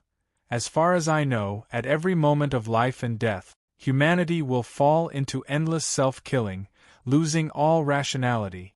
Fighting to the death, becoming hysterical, they will form their own organizations, kill the weak, take women by force, steal all resources in a frenzy. When faced with a powerful calamity, they'll take the place of others, and when they die, they'll take everything from them. Humans are arrogant, jealous, easily angered, lazy, greedy, lustful, gluttonous, filled with endless sins. They aren't worthy of me reaching out to save them. But you're also a human, Gu Qingshan said. I'd rather not be such a lowly and sinful creature, the Pope replied. Gu Qingshan went silent. There's a contradiction here, he then asked. If you hate all of this, why did you kill the Emperor and seize the Holy Empire's power? It seems I only need to answer one question, but your answer is incomplete. There are some things that an ant like you doesn't have the right to know. The Pope's tone suddenly became cold. I've suddenly lost interest in your allegiance. Tell me your background and mission objective now. Don't wait until I'm in a worse mood. Gu Qingshan grabbed the void of space. The earth sword appeared in his hand. TSK, that's not right. The Pope shook his head regretfully. Seems like you need to see hell first. I've seen a lot of hells, Gu Qingshan replied. He suddenly disappeared. The Pope was surprised. A sword appeared out of nowhere, stopped about a meter away from her, then couldn't go any further. 7 bronze arms appeared out of nowhere, blocking the earth sword's blade. Bam! With a dull sound, the 60,000 tons of force struck the 7 bronze arms, causing a small shockwave to spread. The 7 bronze arms didn't budge. The earth sword suddenly retreated, turning into dozens of blurred images, flying up and down, attacking 71 times in a blur. But every time the sword was about to hit the Pope, a bronze arm would appear to stop it. From the void of space, more and more bronze arms appeared. At most, there were over 100 of them at once. They were trying their best to stop Gu Qingshan's attacks. When Gu Qingshan put his sword away and retreated, the bronze arms had already disappeared into the void of space. Not bad swordsmanship, unfortunately it's too weak. The Pope calmly sat where she was, commenting on Gu Qingshan's swordsmanship. Suddenly, a card appeared from the void of space in front of the Pope. The card was vibrating intensely right in front of her, as if trying to express something. The Pope took the card, thought for a bit, then lightly nodded. She looked up at Gu Qingshan. "Very well, your body is full of sin, my holy apostle wants to cleanse it. After Hurt has used 300 different punishments on you, you'll probably understand." Chapter 284. The Pope threw the card out. The card let out a burst of light and disappeared. A figure appeared in front of Gu Qingshan. It was the great holy apostle who was fooled by the river before, Hurt. Gu Qingshan was surprised to see this. Card form?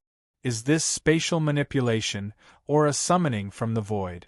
No one knows what the Pope is capable of. But now Gu Qingshan finally saw a clue. He silently put a heal pill in his mouth. And a spirit replenishment pill. It was now that the great holy apostle spoke. "I was just thinking, the one who fooled me, I'll definitely cut him to pieces." Hurt stared at Gu Qingshan, gritting his teeth. A magnificent and dignified pattern appeared under his feet. The Holy Church's mystic-type God's chosen skill, the King of all God's chosen skills, a heaven's judgment. As soon as the holy pattern under Hurt's feet fully unfolded, a gust of wind blew in the room. The sword came with the wind, softly landed in front of Hurt's feet, and flicked upwards. Too fast. Such a tricky and unexpected angle, it's hard to block it in a hurry. Hurt's expression changed, hurriedly retreated. As soon as he retreated, the sword seemed to sense him and followed him. Its speed suddenly increased. The air let out a sharp tearing sound as the sword became bigger and bigger in Hurt's eyes. Not good.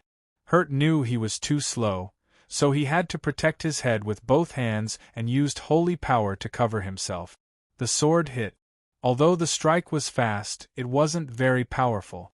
Hurt didn't suffer any injuries, but his entire body was sent flying into the air, as if he had lost his balance and was flailing about. The Pope looked at this scene calmly, but he felt a little strange in his heart. "When you tried to assassinate me just now, the power of your swordsmanship wasn't this weak. Leniency. Even at a time like this, you're still being lenient?" she muttered. Gu Qingshan didn't care about what she was thinking. Her inner sight focused on the earth sword and silently observed it.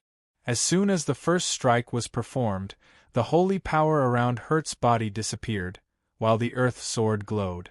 This light was a combination of Gu Qingshan's spirit technique and Hurt's holy power. The light drifted around the earth sword's body, finally stopped near the hilt and stopped. Seeing this, Gu Qingshan took a deep breath and her expression became serious. The first star had been formed. He was still 6 stars away. That strike just now was the first technique of the 7 stars flowing dragon, parting the sky. To unleash the full power of this secret art, he must hit the enemy 7 times in a row. This was a very difficult task. 7 stars flowing dragon was known as one of the 4 strongest secret arts below Sword Saint, and it was also the most powerful secret art that Gu Qingshan currently possessed. Gu Qingshan had no choice but to use this secret art, because it was her only chance of survival. Gu Qingshan looked at the saint who was floating in the air with a sharp gaze. It had to be connected. He leapt up, swinging the earth sword in pursuit.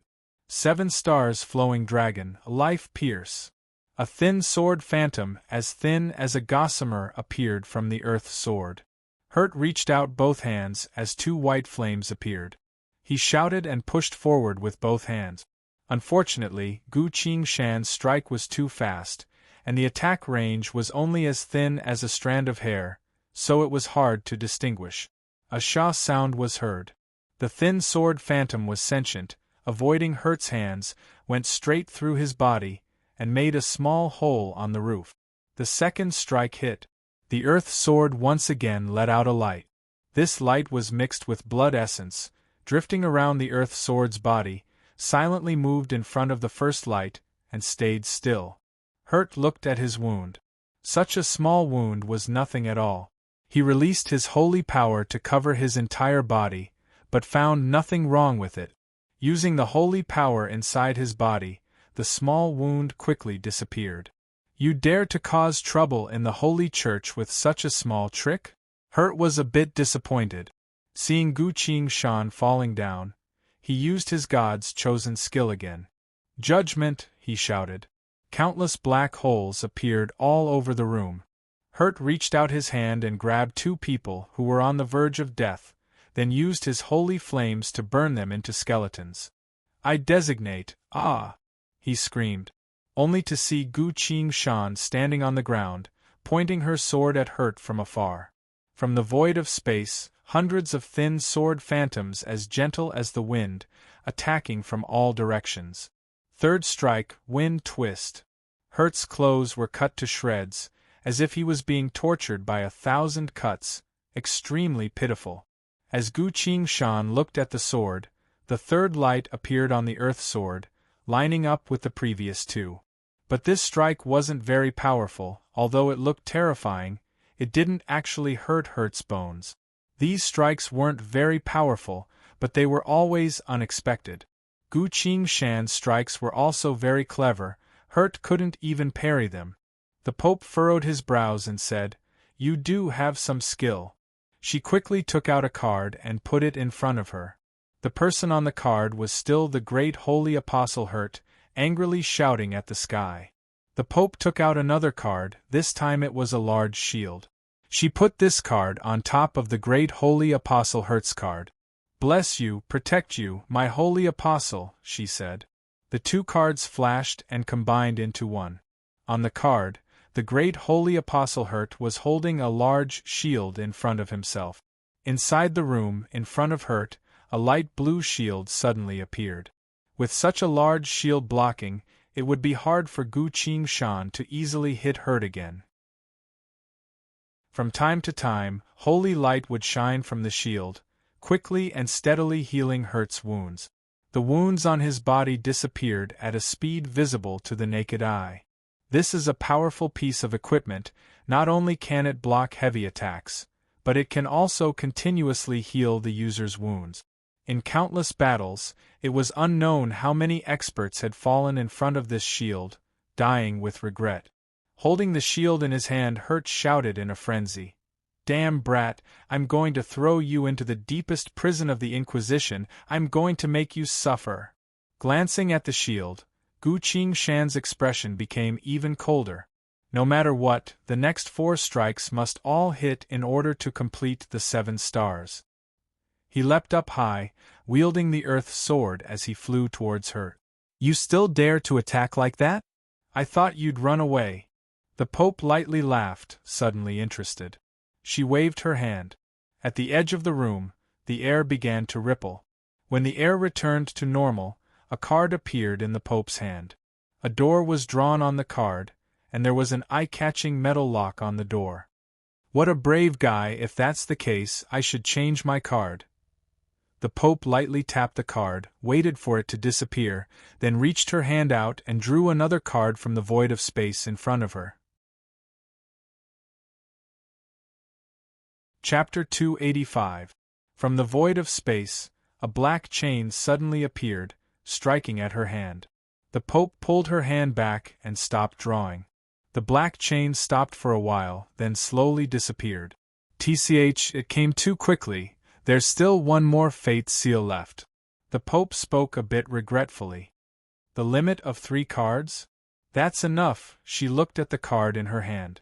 A layer of black fog surrounded the edge of the card. And at the very center of the card was a portrait of a person. The expression on the man's face kept changing. One moment he was covering his ears with his hands, showing an expression of extreme pain. The next moment, he was dancing with joy and beaming with joy. The Pope took the card and threw it towards Gu Qingshan. The card disappeared without a trace. While Gu Qingshan was in the air, the void of space around him suddenly started to move. Black fog quickly appeared and enveloped him. "It's over," the Pope said. A second later, a 7-colored light appeared from Gu Qingshan's body. From the void of space, A rain of flowers and auspicious beasts descended. 6 guardian deities of virtue wielding various weapons appeared. The 6 guardian deities surrounded Gu Qingshan and shouted in unison, "Ho!" The black fog that enveloped Gu Qingshan let out a scream of pain, abruptly scattered and disappeared without a trace. And Gu Qingshan also disappeared without a trace. Disappeared again? What kind of space-type god's chosen skill is that? The Pope was surprised. At the same time, Hurt raised his shield in front of him, calmly chanting, "I declare the creature in front of me to be evil, ah." Hurt screamed in pain. Then an intense pain came from his back. He got hit again.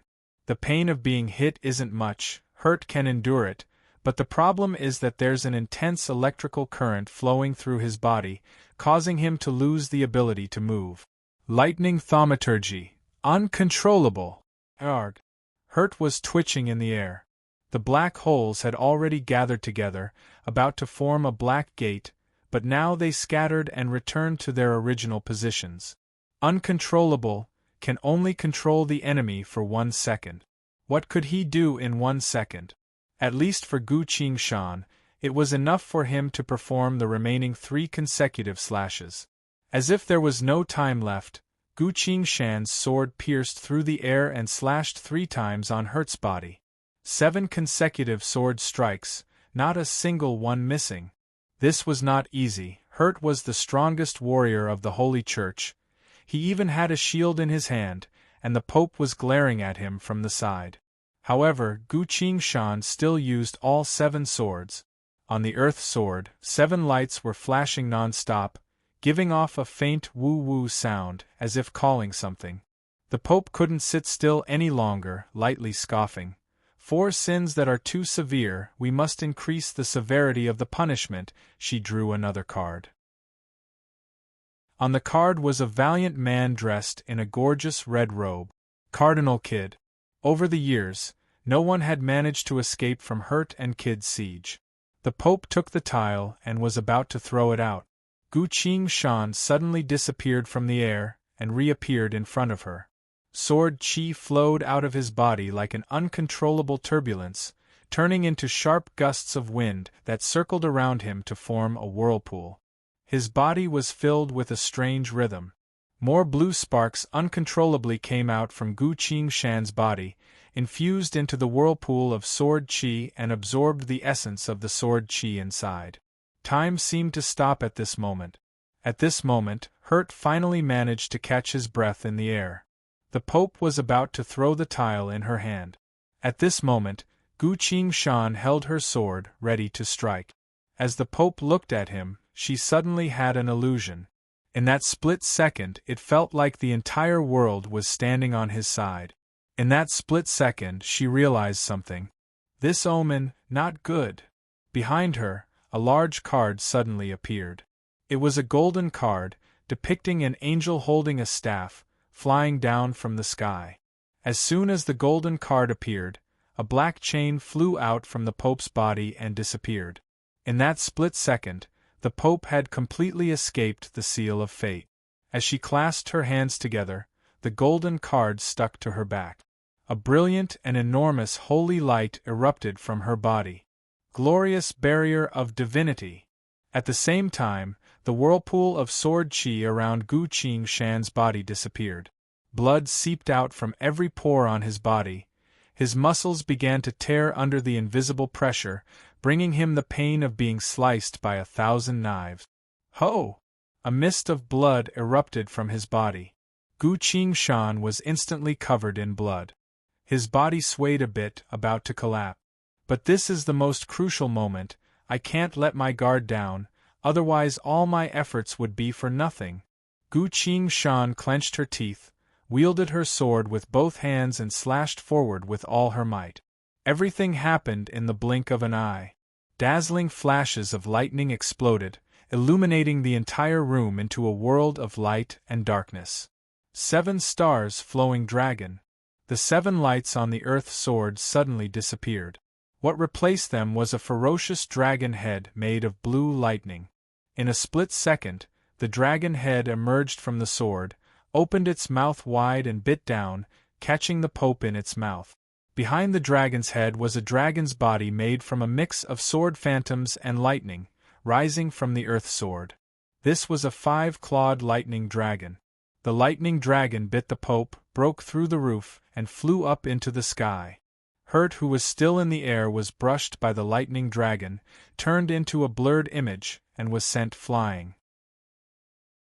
In the boundless darkness of the night sky, a swimming dragon with blue lightning flashing all over its body held an even brighter white ball of light in its mouth as it swam around in the sky.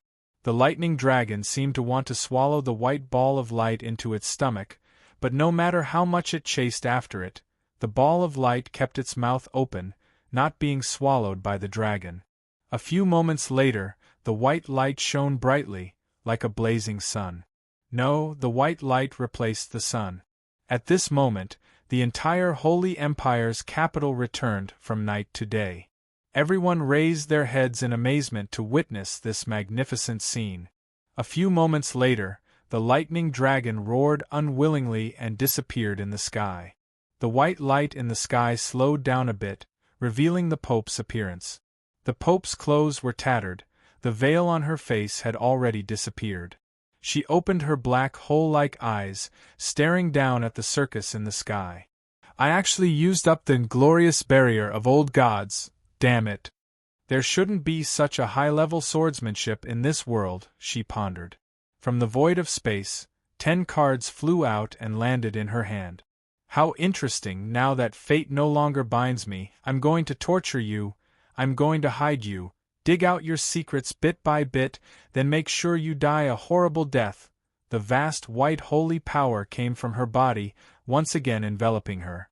The Pope confirmed her location, turned into a streak of light, and landed in the circus's room. The Pope appeared, looking at Gu Qingshan, only to see that Gu Qingshan was covered in blood, leaning against the cracked wall, unable to move. There seemed to be some sort of machine inside the wall, but it was completely blocked by Gu Qingshan, so she couldn't see what it was, only the fresh smell of metal maintenance fluid. Gu Qingshan spat out some blood and spoke to the Pope. I have a small gift for you. He suddenly disappeared. It was now that the Pope saw that there was an intricate and complicated machine inside the wall. From the very beginning, this machine had been letting out a beep-beep-beep sound. The Pope flew forward, only to see a small display with red numbers jumping on it. A second later, a deafening explosion resounded across the sky. Chapter 286. A few minutes later, the fire turned to ash, the smoke was blown away by the wind. The entire circus was flattened to the ground. At the time of the explosion, the Pope was the only person still inside the circus, but now she's nowhere to be seen. A black card floated quietly in the air, and a dazzling milky white holy power radiated from the card. Time slowly passed.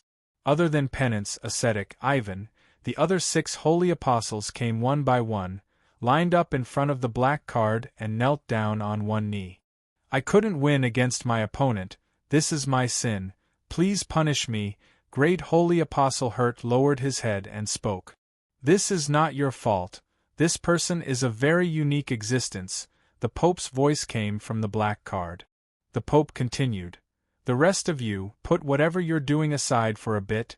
The holy apostles looked up, waiting for the next order. This person attended Madame Punta's banquet. Go and find him. Investigate his every move and every word for me. After you've investigated his background, do not act rashly, wait for my return. The holy apostles all answered. Yes. Cardinal Kidd asked in a low voice, how long will it be before you return? I temporarily hid here, so I can only return when time is up. You don't need to worry, just focus on your duties and do what I tell you to do. As the Pope said so, the black card disappeared without a trace. The holy apostles stood up and began to carry out the Pope's order. Very quickly, the entire holy church was moved. Gu Qingshan appeared on the S.W. Divine Temple Interstellar Fortress. Everyone quickly gathered around him. only to see that he was covered in blood. His muscles were torn all over, the wounds all over his body were horrifying. Such wounds can't be easily touched. Anna was so worried that she didn't know what to do, so she hurriedly said, "Impartial goddess, quickly arrange a shuttle, we need to send him to the capital for emergency treatment." Gu Qingshan coughed up some blood and spoke with a hoarse voice. "No need, I can heal myself." Saying so, he took out a bottle, poured out 2 to 3 pills and swallowed them. Then he sat down cross-legged, formed a spirit-gathering seal with both hands and fell into a meditative trance. When Gu Qingshan woke up again, it was already a day later. The meridians in his body still felt as if they were being pricked by needles, and from time to time, he would feel an unbearable pain. Fresh blood had formed a layer of scab on the surface of his entire body, and it hurt whenever he moved. Her dantian was empty. Gu Qingshan tried, but she couldn't gather any spiritual power. As soon as he moved his dantian started hurting as well. What? Even his dantian was injured? Gu Qingshan felt a little uneasy. In the following period of time, he didn't even have the courage to move his dantian. He could only connect spirit pills from time to time to slowly repair his meridians and dantian. He carefully tried releasing his inner sight. Fortunately, his inner sight was normal, which meant that there was nothing wrong with his thoughts. Only then did he use his spiritual will to scan his body. He was seriously injured. There was no doubt that he was seriously injured. His limbs and bones were all severely injured, and his meridians were on the verge of rupturing due to overexertion.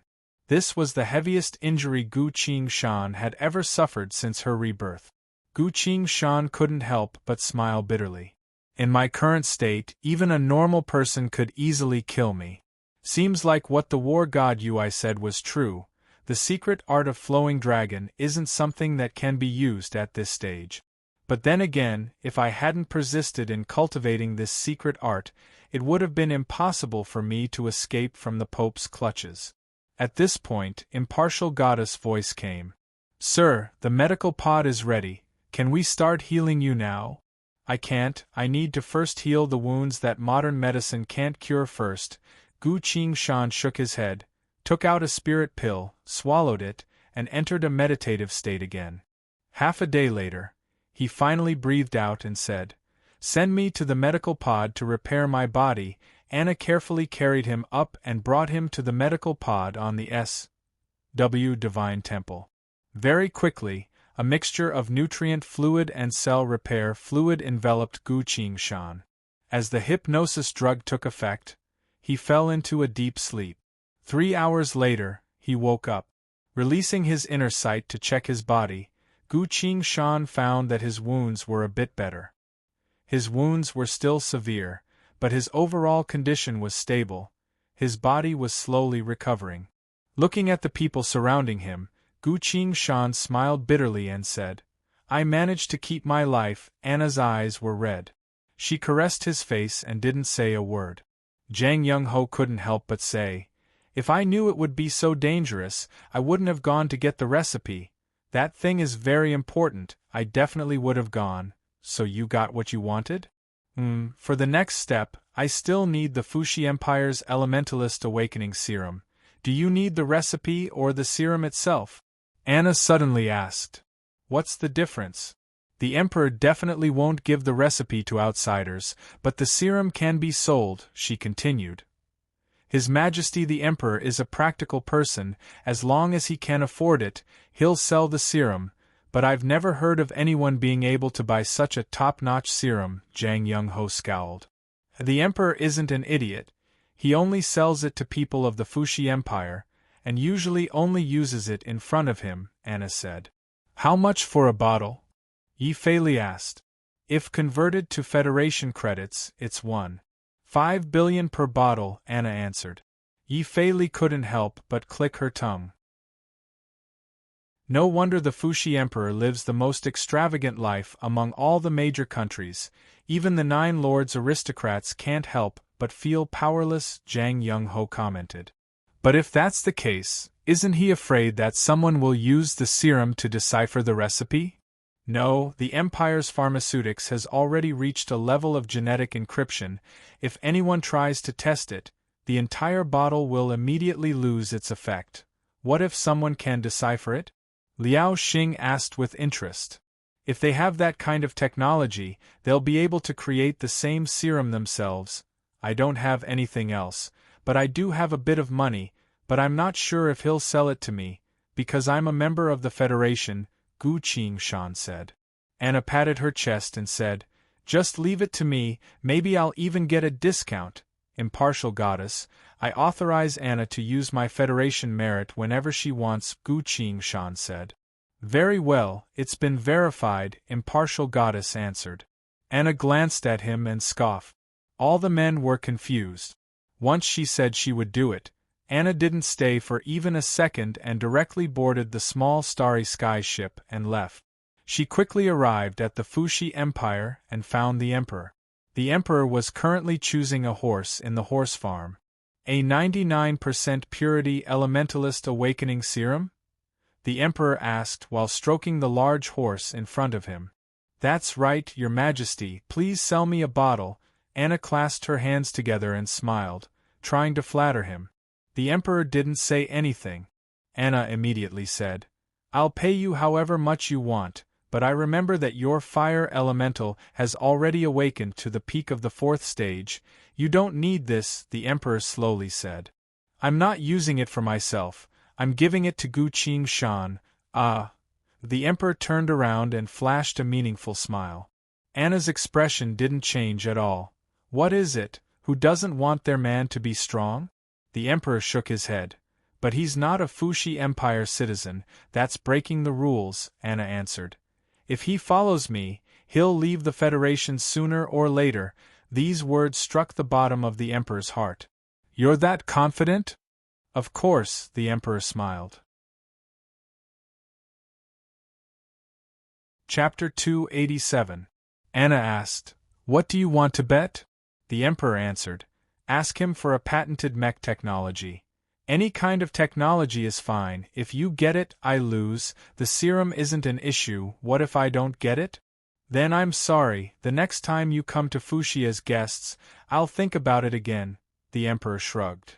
Very well, it's a deal? It's a deal. Anna then turned on her holobrain, contacted Gu Qingshan, and asked for a mech technology. Very quickly, a data packet was sent from space. It only took a few minutes. Seeing that, the Emperor's smile grew wider. Without hesitation, Anna sent the data packet to the Emperor.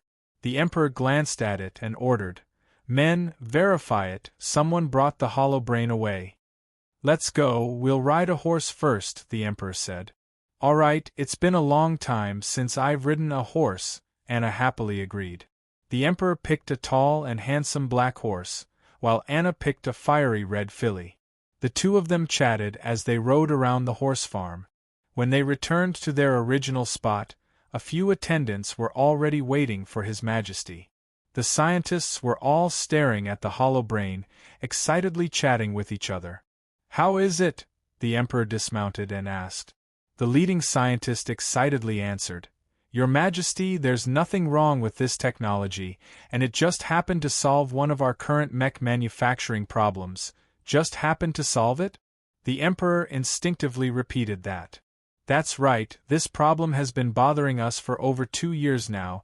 We've done quite a bit of research, but there hasn't been much progress, the scientist excitedly said. That's great, with this technology, the Empire's mech power system problem will be solved in no time. Very well, you may leave, the Emperor said. How is it? Seems like I've won, Anna triumphantly said. Not only does your boyfriend have his heart on you, he's also a smart person, the Emperor said. He finally calmed down. This top-level mech genius was truly born in the wrong country. The Emperor gently told her, Go back and tell Gu Qingshan that I'll be spending the summer at the palace in about a week. The Federation is too far from there. It's best if you leave as soon as possible. Well, that's no problem, Anna said. But what about our bet? The Emperor smiled and said, Are you afraid that I will go back on my word? He clapped his hand. Immediately, 2 attendants walked over with a sealed crate. Anna could not help but click her tongue. It was not easy to make a bottle of such a potion. Moreover, the shelf life of this potion was very short. Generally, it would only be made on the spot when there was a need. She knows the Fushi Empire's current situation very well, so she can confirm that the Empire doesn't have any in stock. Who knew that after following the Emperor on horseback, the concoction would already be completed? The entire Fushi Empire is under the Emperor's iron fist. As long as he wants to do something, the entire country's power will be gathered, fast and efficient. An empire like this was truly fearsome. Anna did not continue to think about it. She stared at the low-temperature sealed box in the hands of the 2 attendants and smiled. Take it, take it. Look at your expression. You're really embarrassing the royal family. The Emperor laughed. Anna hurriedly took the cryogenic sealed box and said with a smile, Thank you, Your Majesty. The Emperor warned, Use it as soon as you get back. This thing can only be stored for a day. Very well, I'll transfer the money. Anna turned on her holobrain. No need, What do you mean? Anna looked up in surprise. The Emperor clasped his hands behind his back and casually spoke. Tell him that this is a gift from me. Anna sighed, showing a complicated expression on her face, and said, You really are generous. It's only 1.5 billion. If it can make Gu Qingshan feel that I'm a worthy emperor, this amount of money is nothing. The Emperor looked at Anna and spoke without hiding anything. Staying in the Federation is a waste of his talent. Only in Fushi would he be able to shine brightly. When you get back, tell him exactly what I said. I'll thank you on his behalf first. Go back, I'll be waiting for you to visit. Very well. Anna carried the cryogenic sealed box, curtsied and quickly left. The Elementalist Awakening Serum has a limited shelf life, so she has to return to the Federation right away. Space. The S.W. Divine Temple Interstellar Fortress. That's what he said. Anna repeated the Emperor's words to him. 1.5 billion? Without even saying a word, he gave me 1.5 billion. Yi Fei was dejected. At this point, there wasn't a single trace of the number 1 man-killer fiend or the murder clown on him. Even I'm a bit tempted. Liao Xing stared at the cryogenic sealed box with a burning gaze. Gu Qingshan and Zhang Yongho exchanged looks, both feeling a bit emotional. No wonder the Fushi Empire was able to surpass the Federation these past few years, Zhang Yongho commented. That's right, this is a great emperor, Gu Qingshan commented. He took the cryogenic sealed box from Anna's hand and said, Impartial Goddess, I'm here, sir. Begin production of the Martial Potential Enhancement Serum and the God's Chosen Awakening Serum. Making arrangements, they'll be done within an hour. Thank you. Gu Qingshan released her inner sight to check her body again. Still heavily injured. But her dantian is a bit better, their spirit energy slowly gathering. That's the best news. He struggled to stand up and found that he can barely walk, but if he tries to walk even a bit faster, he'll feel the pain of his meridians being torn apart. Gu Qingshan suddenly asked, Has the game of Eternal started yet? No, there hasn't been any movement, Yi Fei answered. That's good. Gu Qingshan sighed in relief. But from the way you look, even if it does, you won't be able to do anything, Yi Fei said. Gu Qingshan could only smile bitterly. At this point, Liao Xing yawned, followed by Zhang Yongho. What's wrong with you two? Why are you so tired? Gu Qingshan asked. We've been watching over you for the past 2 days. What do you think? Liao Xing replied. Since the game of Eternal hasn't started yet, let's go back and rest for a bit, Gu Qingshan decided. I'll tell the chef to prepare a meal.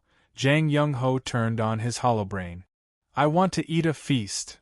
Yi Fei licked her lips.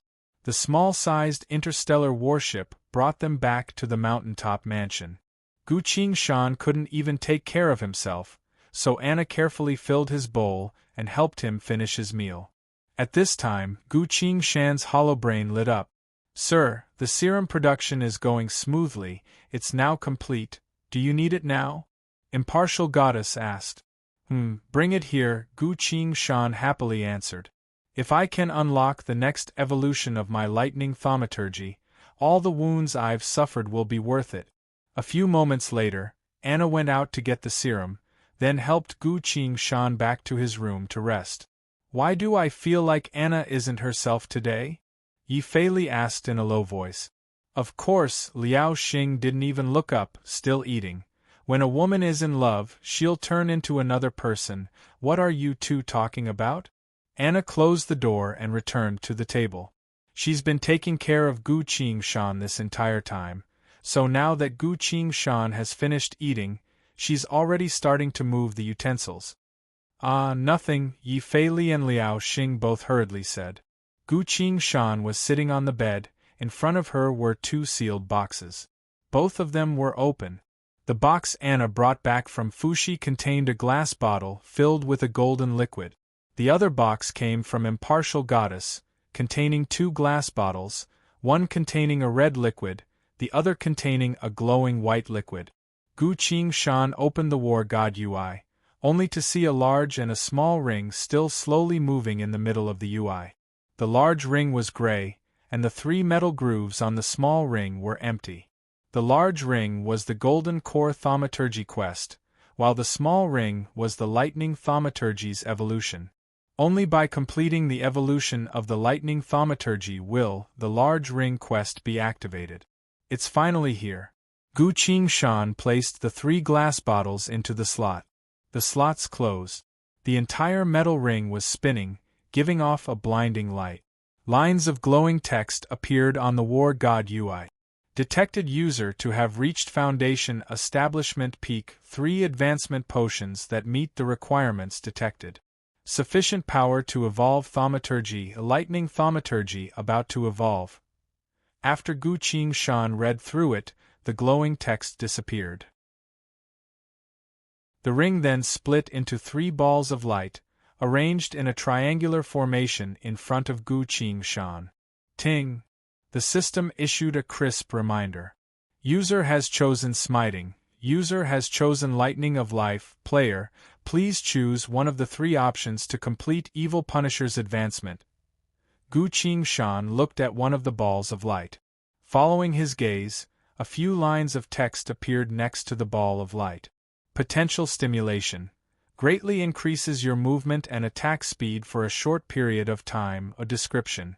The power of lightning has activated your cells, allowing you to obtain extraordinary speed. What a decent evolution talent.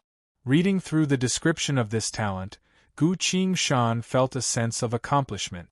He looked at the second ball of light. Lightning Phantom. Create illusions during battle to confuse the enemy's eyes. Description. An illusion created from the combination of electricity, sound, shadow, and light. It is highly confusing. Gu Qing Shan looked past this ball of light and continued on to the third one. Paralysis. After being hit by your lightning psionic ability, the target will lose control of their body for 2 seconds. Description. This is a thaumaturgy that goes out of control under normal circumstances. No living being is immune to it. After reading through the 3 choices, Gu Qing Shan fell into thought. He asked, System, after the thaumaturgy evolves, will the thaumaturgy I know be kept? Ting. The system replied. The appearance of a new thaumaturgy is when the user's previous thaumaturgy gains the corresponding power and evolves, so it won't be kept. Chapter 288. Which one should I choose? Lightning Phantom is a decent thaumaturgy. Gu Qing Shan checked it out and found that he can split himself into 3 different people in battle. Suddenly creating illusions in the middle of battle can confuse the enemy. As long as the enemy is distracted for a moment, the result of the battle will be different. But this isn't Gu Qing Shan's fighting style. He first eliminated this option. The remaining options are a potential stimulation, and a stiffening. After a bit of thought, Gu Qing Shan decided to choose stiffening. Potential stimulation can increase both movement and attack speed, but Gu Qingshan has a divine skill like ground shrink, so he doesn't have a high requirement for movement speed.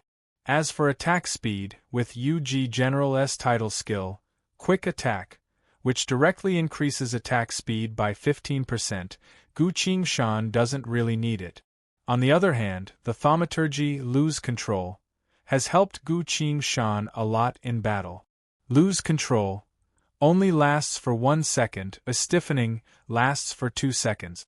Stiffening is a strengthened version of Lose Control, so the next time the thaumaturgy evolves, it might become even stronger. For a sword cultivator, 2 seconds is more than enough time to kill the enemy. If one day my lightning thaumaturgy can make the enemy freeze for 5 seconds. No, it only needs 3 seconds. In 3 seconds, I'll be able to hit 7 stars in a row. Every strike of the 7 stars flowing dragon is a secret art, so it takes a lot more time than normal sword strikes, but not too much longer. My next step is to advance to Golden Core, at which point 7 stars flowing dragon won't be such a heavy burden anymore. After the next thaumaturgy evolves, I only need to activate the thaumaturgy and hit the enemy once. The enemy will instantly lose their ability to resist, and the 7 stars will be able to combo in just a few seconds. Once the 7 stars are formed, the dragon will appear. The result of a battle will be decided just like that. This is a thaumaturgy specifically made for combo-type secret arts. Not to mention, as my cultivation increases, the lightning dragon will become stronger and more terrifying.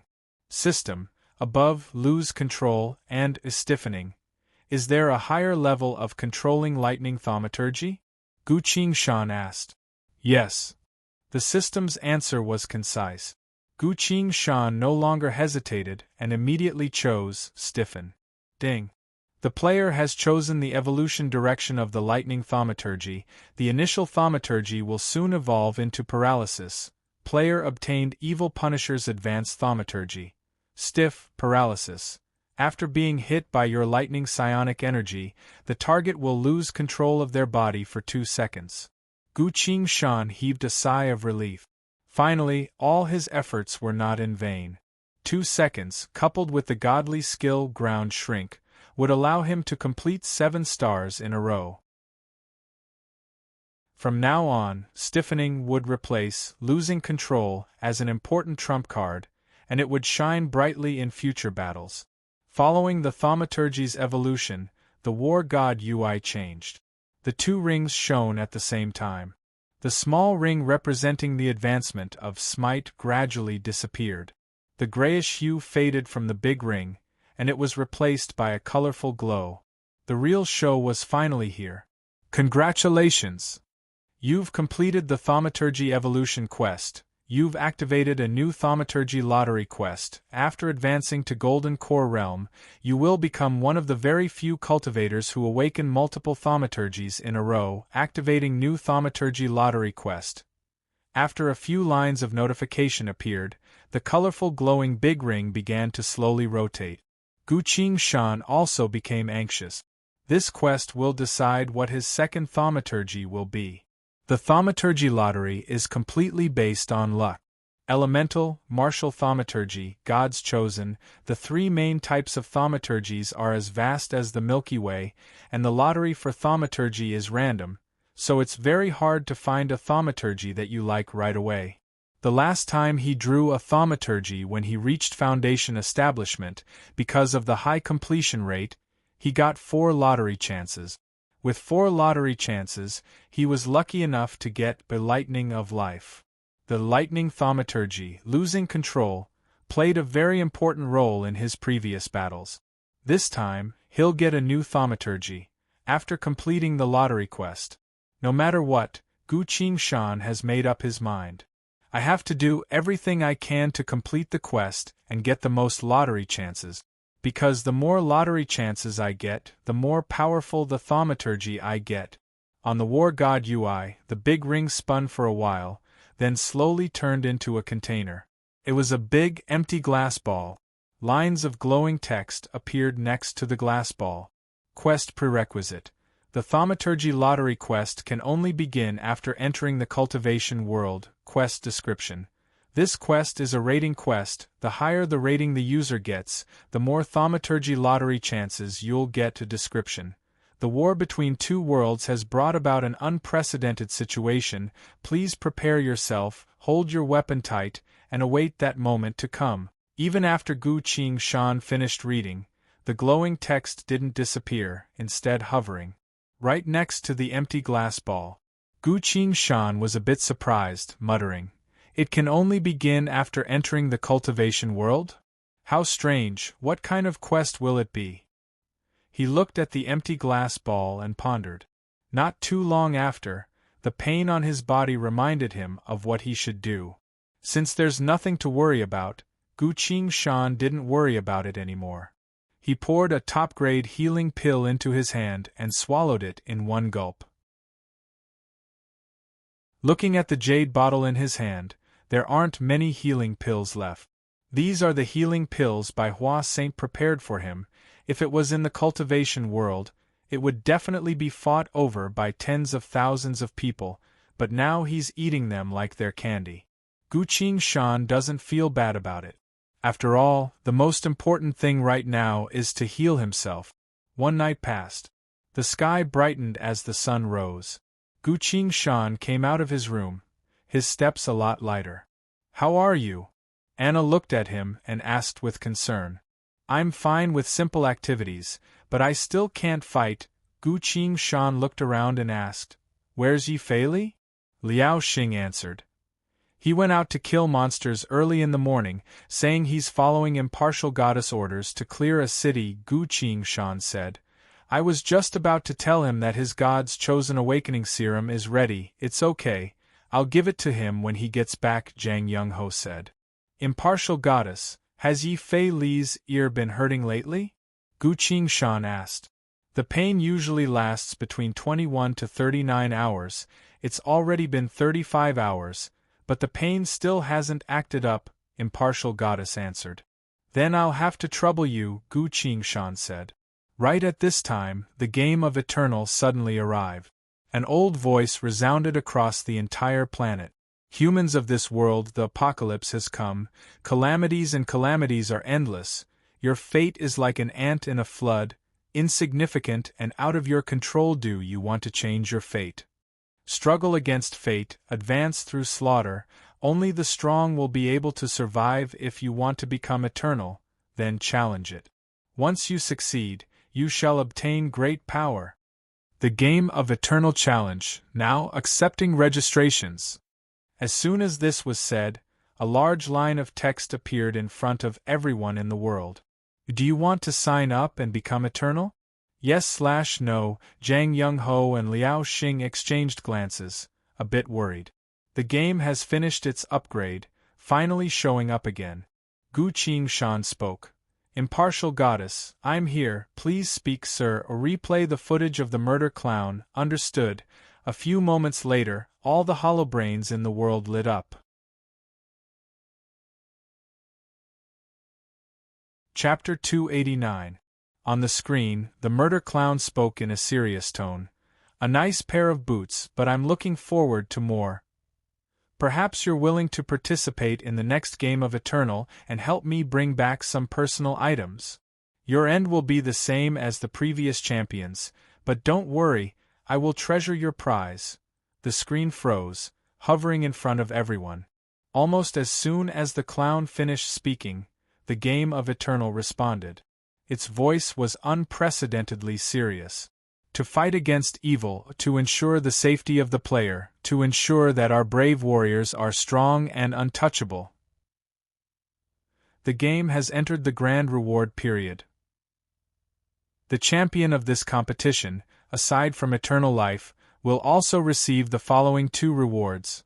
First, the advancement potion, after use, will immediately increase the professionist's profession rank. Second, the ring of teleportation. When in danger, activate the ring to return to the arena to avoid disaster. The next time you return, you will randomly appear at a safe location on the planet.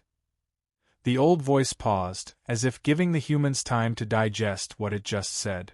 It then continued. That's right, I've heard a few questions, but it's true, no matter what your current level is, as long as you use the advancement potion, you will immediately break through to the next profession rank. The ring of teleportation has no cooldown period. As long as you want to teleport back, please infuse your power. Whether it's martial thaumaturgy, God's chosen, or elemental power, into the ring, you will immediately be teleported to the arena of Eternal. After you've rested enough and are ready to leave, we will specially arrange a random teleportation for you. We will guarantee that the random teleportation location will be safe, and now, as long as you pass the competition, you will be able to obtain eternal life, advance your profession, as well as a ring that allows you to escape from disaster at any time. 3 precious rewards all at once. What are you still hesitating for? This is an unprecedentedly generous reward. Come and sign up.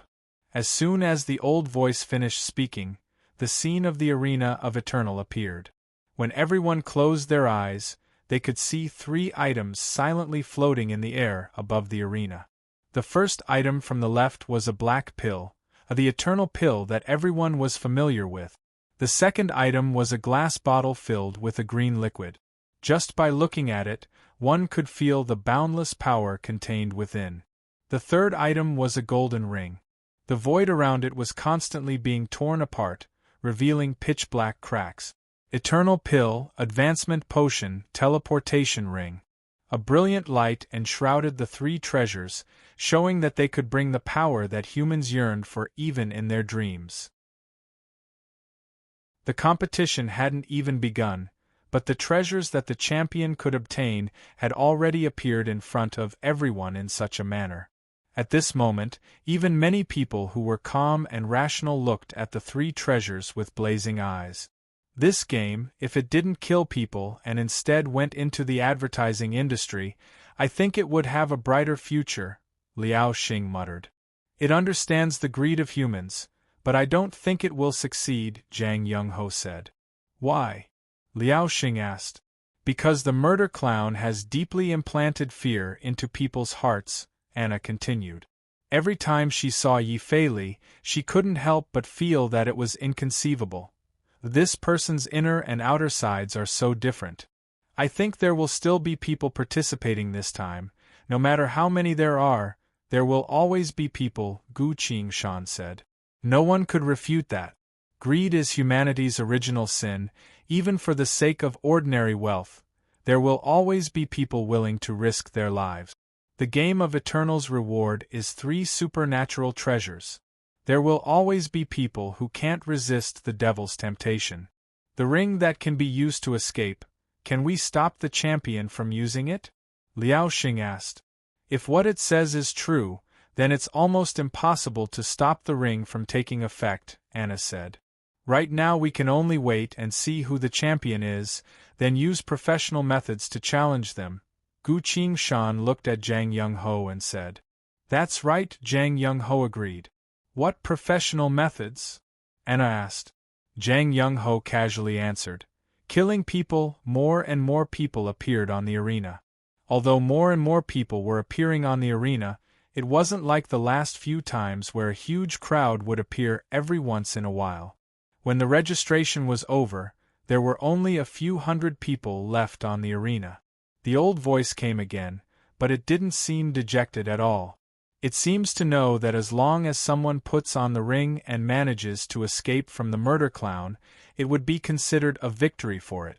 This time, those who wish to become eternal have been chosen. A total of 171 participants will be randomly selected from this world.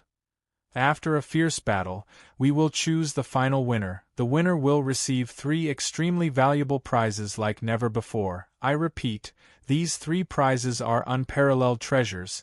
They are the Eternal Pill, the Advancement Potion, and the Ring of Teleportation. All spectators, close your eyes and you will be able to watch this survival challenge. Now, let the exciting survival challenge begin. The stone tiles on the arena opened up one by one, revealing piles of weapons and armors. The 100 people quickly scattered, watching out for others to attack them while picking out the most suitable weapons for themselves. Not too long after, the bloody slaughter began. "What do we do now? Wait for the competition to end?" Anna asked. The other three looked at Gu Qingshan. Gu Qingshan said, "We need to find Yi Fei Li right away." "What for?" "Don't worry, there aren't any man-killer fiends that can kill him." Liao Xing was surprised. "That's not it, he's currently in a very unstable state, who knows when his ears will start to hurt again. If that's the case, other man-killer fiends will be able to find a chance to kill him," Gu Qingshan said with a heavy expression. "Your body isn't feeling well, I'll go with you," Anna stood up and said. Zhang Yongho also wanted to say something, but was glared at by Anna. He rubbed his nose. "Then Liao Xing and I will stay at home and wait for you." "No, you need to go to the S.W. Divine Temple right away. We'll pick up Yi Fei Li. After we test the serum, we'll also head there," Gu Qingshan said. "All right then." Zhang Yongho stood up. Anna brought Gu Qingshan onto the Blazing Fire's high-speed shuttle.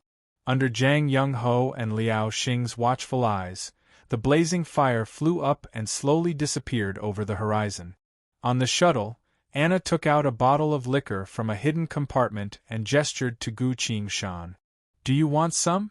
"No thanks, just make the shuttle go faster," Gu Qingshan said. "What is it? You look like you're in a hurry." Anna was a bit surprised. "I'm a bit worried about Yi Fei Li. His ears have been hurting a few times already. From the looks of it, it's going to happen again soon," Gu Qingshan said.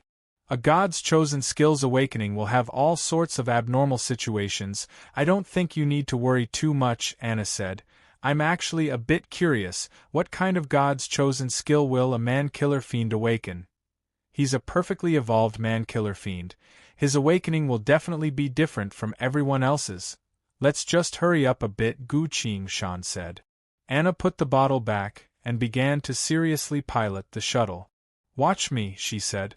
With a loud sonic boom, the Blazing Fire instantly entered supersonic flight. "Impartial Goddess, connect me to Yi Fei Li," Gu Qingshan said. "Connecting," Impartial Goddess answered. A series of screams came from the hollow brain. "Why are you calling me now? I have a very strong opponent to deal with right now," Yi Fei Li complained. "Just run away first, we'll go together." "Run away? Are you kidding me? This is my mealtime, and the opponent is also very strong. You won't be able to run away." Gu Qingshan didn't say anything else and hung up. "Impartial Goddess, send his exact location to Anna," Gu Qingshan said. "Very well, sir," Impartial Goddess replied. Anna received the location, looked at Gu Qingshan and said, "Don't worry, we'll be there very soon." Yi Fei Li looked at the man-killer fiend in front of her, feeling a bit of a headache. It was a gray mutated man-killer fiend, a 6th-stage man-killer fiend, just like Yi Fei Li, but it evolved a bit later than Yi Fei Li. Yi Fei Li evolved a lot earlier, and having been with Gu Qingshan's group every day, she's learned quite a bit of fighting skills, so killing it shouldn't be a problem. But this mutated man-killer fiend has a very headache-inducing ability. Undying. No matter how much Yi Fei Li hit it, no matter how heavily it was wounded, it would quickly recover without any signs of dying. On the contrary, taking advantage of Yi Fei Li's carelessness, the Grey Man-Killer Fiend traded wound for wound and hit Yi Fei Li twice. "Peh, I don't believe it." Yi Fei Li spat out a mouthful of blood and cursed. He was flying high in the air, both hands turned into long blades with an endless amount of blood-red flames gathering on them. "I wonder if you'll still be able to live after being cut in half," he muttered. Seeing that, the Grey Man-Killer Fiend also turned its hands into blades and roared, not to be outdone. Yi Fei Li mustered all his strength and was about to fly down. Suddenly, a strange buzzing sound resounded in his ears, as if many unknown entities were talking to each other in his ears. "Oh no! Why is it acting up now?" Yi Fei Li's expression changed. A second later, he felt a bone-piercing pain from both his ears. "Arg!" Yi Fei Li screamed in pain, fluttering around in the air. But the Gray Man Killer Fiend didn't let down its guard at all, instead carefully taking a step back. Yi Fei struggled for his life in the air, sometimes crashing into skyscrapers, sometimes getting caught by automatic street lights, flying left and right for a while before crashing down. Boom! A large crater was formed on the ground. Inside the crater, Yi Fei's cries could be heard. Ouch, ouch, ouch, ouch! Arg! Help! The Gray Man Killer Fiend finally rushed forward, looking down from the crater, only to see Yi Fei covering his ears with both hands, rolling around on the ground, losing all ability to fight. After observing for a few seconds, the Gray Man Killer Fiend calmed down. If I can kill this guy down there, I'll definitely get a lot of benefits. Without hesitation, it smirked and leapt up. His hands transformed into a long saber, and a faint gray aura completely enveloped it. This strike will cut off the other party's head. Just as it was about to succeed, a black flame suddenly bloomed from the void of space. The black flame slowly expanded, turning into a half-armored skeleton. Chapter 290. The Gray Man Killer Fiend screamed in anger, falling to one side. It rolled a few times on the ground, but found it couldn't put out the black flames. Both hands turned into blades. The Gray Man Killer Fiend quickly cut off all the parts of its body that were burning. The black flames burned away the flesh and blood that were cut off. Very quickly, the Gray Man Killer Fiend's body grew back new flesh. A pleasant female voice rang out. Ah, how interesting! It can use this method to counteract my flames. Anna looked at the other side, her eyes full of surprise. What do we do with this monster? Kill it? She asked Gu Qingshan. Let's wait for a bit, Gu Qingshan answered. He walked down the hole, pinned Yi Fei down, opened a glass bottle, and poured all the liquid inside into his mouth. What is this? Yi Fei breathed heavily. He suddenly went silent. He screamed, curled up into a ball, using his wings to cover himself. A few seconds later, spreading his wings, Yi Fei leapt to the sky, letting out a deafening roar. I finally heard you! I can hear you! He looked around like he was getting to know this world for the first time. But, who are you? His voice was hoarse as he uttered these words. Gu Qingshan frowned, asking, What did you hear? Yi Fei's expression was completely blank, muttering. I heard, the world is screaming in pain, he muttered. I am the strongest man-killer fiend, so the world gave me God's chosen, to let me hear the truth. Gu Qingshan's heart twitched. This seems like a mystic-type God's chosen skill awakening. Could it be that I got it right by accident? After Yi Fei drank the God's chosen awakening serum, he really did evolve and obtained a mystic-type God's chosen skill. What kind of skill would the strongest man-killer fiend obtain? God's chosen skills are basically illogical, and mystic-type God's chosen skills can never be measured by any standard. Gu Qingshan asked in a low voice, What exactly did you hear? Say it. Yi Fei's bloody eyes were hollow as she said, Some people are complaining that the number of participants is too small. They want to pay a huge and heavy price to make the corrosion of this world happen faster. Anna, who was listening at the side, couldn't help but gasp. Gu Qingshan fell into deep thought. From the looks of it, it's related to the game of Eternal in many ways. If Yi Fei really did awaken a mystic-type God's chosen skill and can hear voices from outside the world, then the implications of this are too inconceivable. The game of Eternal is plotting something unprecedented. Even in his previous life, such a thing had never happened. Yi Fei suddenly turned around, looking at the Gray Man Killer Fiend that had assumed a defensive stance. I heard your heartbeat. He looked at her and subconsciously licked his lip. A bloody shadow flashed, and Yi Fei disappeared from where she stood. In the next second, he suddenly appeared in front of the Gray Man Killer Fiend, both hands turned into long blades and stabbed at its left knee. With a ripping sound, the flesh was cut open. A blurry, pulsating, blood-colored object was protruded out by his hand. The heart was hidden here. No wonder it couldn't be killed. Ah ha ha ha. Yi Fei Li laughed madly. He swung his fingers, cutting the pulsating object into pieces. The gray man-killer fiend let out an earth-shattering roar of pain, falling to the ground. It tried its best to stand up again, but slowly its entire body stopped moving. Finally, it couldn't make any sound. A bloody mist rose from its body, drifted and entered Yi Fei Li's body. Ho ho ho, it feels so good, Yi Fei Li moaned. The bloody light slowly condensed in front of him, forming a thin, blood-colored rectangular object. Gu Qingshan was truly shocked this time. Scroll? Card? I still can't see it, that's really rare, he muttered. What an unparalleled talent. But very quickly, the small rectangular object couldn't maintain its shape anymore and directly collapsed. Yi Fei Li suddenly opened his eyes wide, speaking with a soft voice. I think I can hear them arguing intensely, their voices are very clear, as if he was mimicking someone else. He slowly repeated. Let Bloodbone Demoness go, let it enter the eternal pill in its most primitive form, then enter that world. Letting it go through the world barrier right now, the price is too heavy. Just this once, if we succeed, then the price is… As soon as he said that, Yi Fei Li's body trembled. I can't hear anything again, he said inexplicably. Bloodbone Demoness, Gu Qingshan tightly grasped this word. Bloodbone Demoness is the most chaotic and evil breeder, capable of devouring all living beings, turning them into demons and giving birth to them. This kind of demon is extremely powerful, but even more terrifying is its parasitic nature and reproduction. If you don't know about its existence beforehand, it would be very hard to find it. Fortunately, since it wants to enter the most primitive form, its strength will be limited. Gu Qingshan looked at the gray man-killer fiend's corpse on the ground, then looked at Yi Fei Li and asked, How do you feel?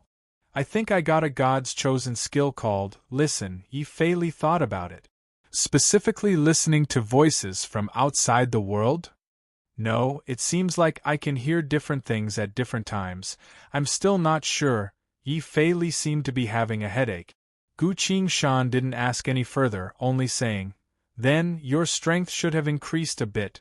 That's right, although I haven't broken through yet, I'm definitely stronger. Yi Fei Li nodded and looked at the blood flame in his hand. The blood flame was more solid, as if it was filled with endless power. He waved his hand and threw the blood flame out. Bam!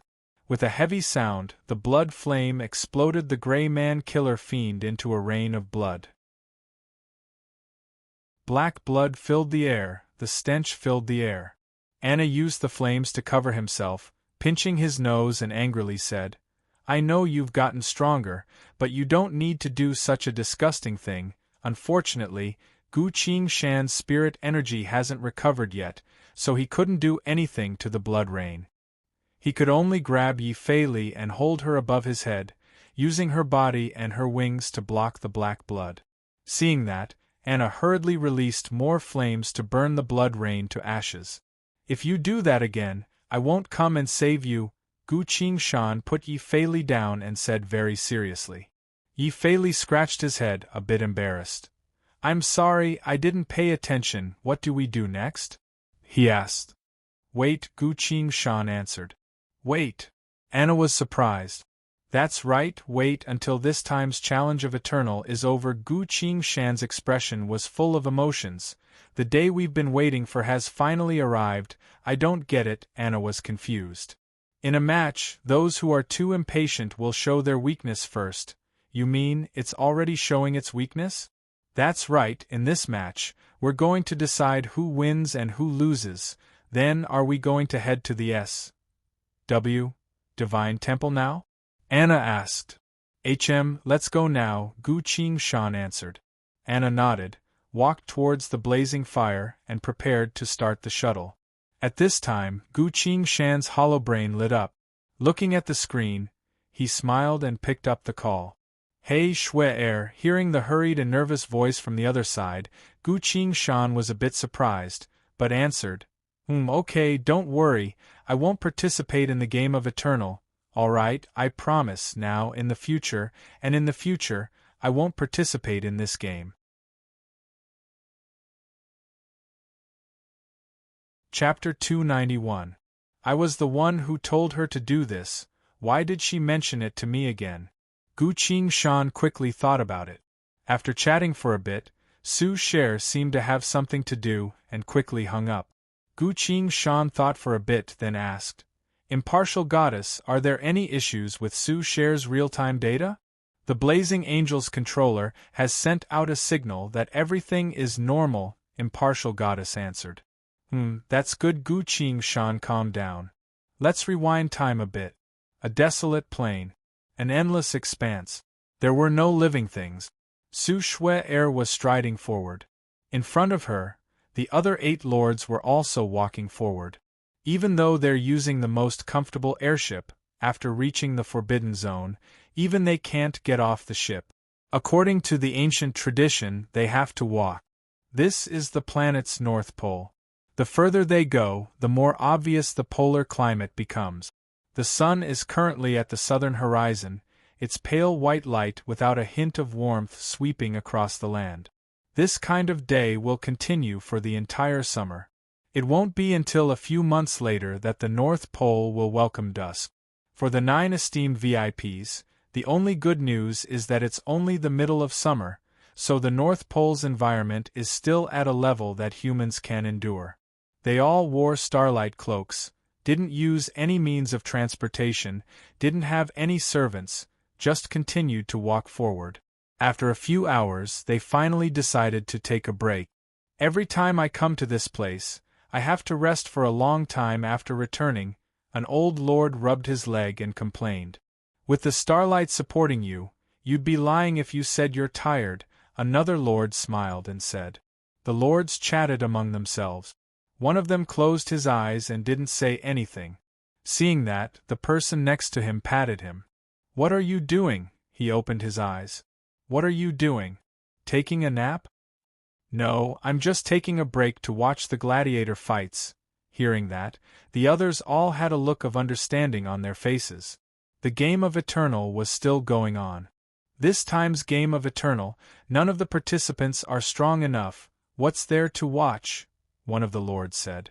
The humans are all scared of that murder clown, another lord said. They were casually chatting, seemingly very familiar with the game of Eternal. Su Cher felt that it was extremely strange. She suddenly remembered Gu Qingshan's reminder, and couldn't help but ask a familiar mannerhead, Everyone seems to understand this game? The lord said, That's right, I forgot to tell you about this. Lord Su, think carefully. After this game was released, did anyone from the 9 lords participate? I don't think so. Yes, your grandfather and we don't allow anyone to participate. Why?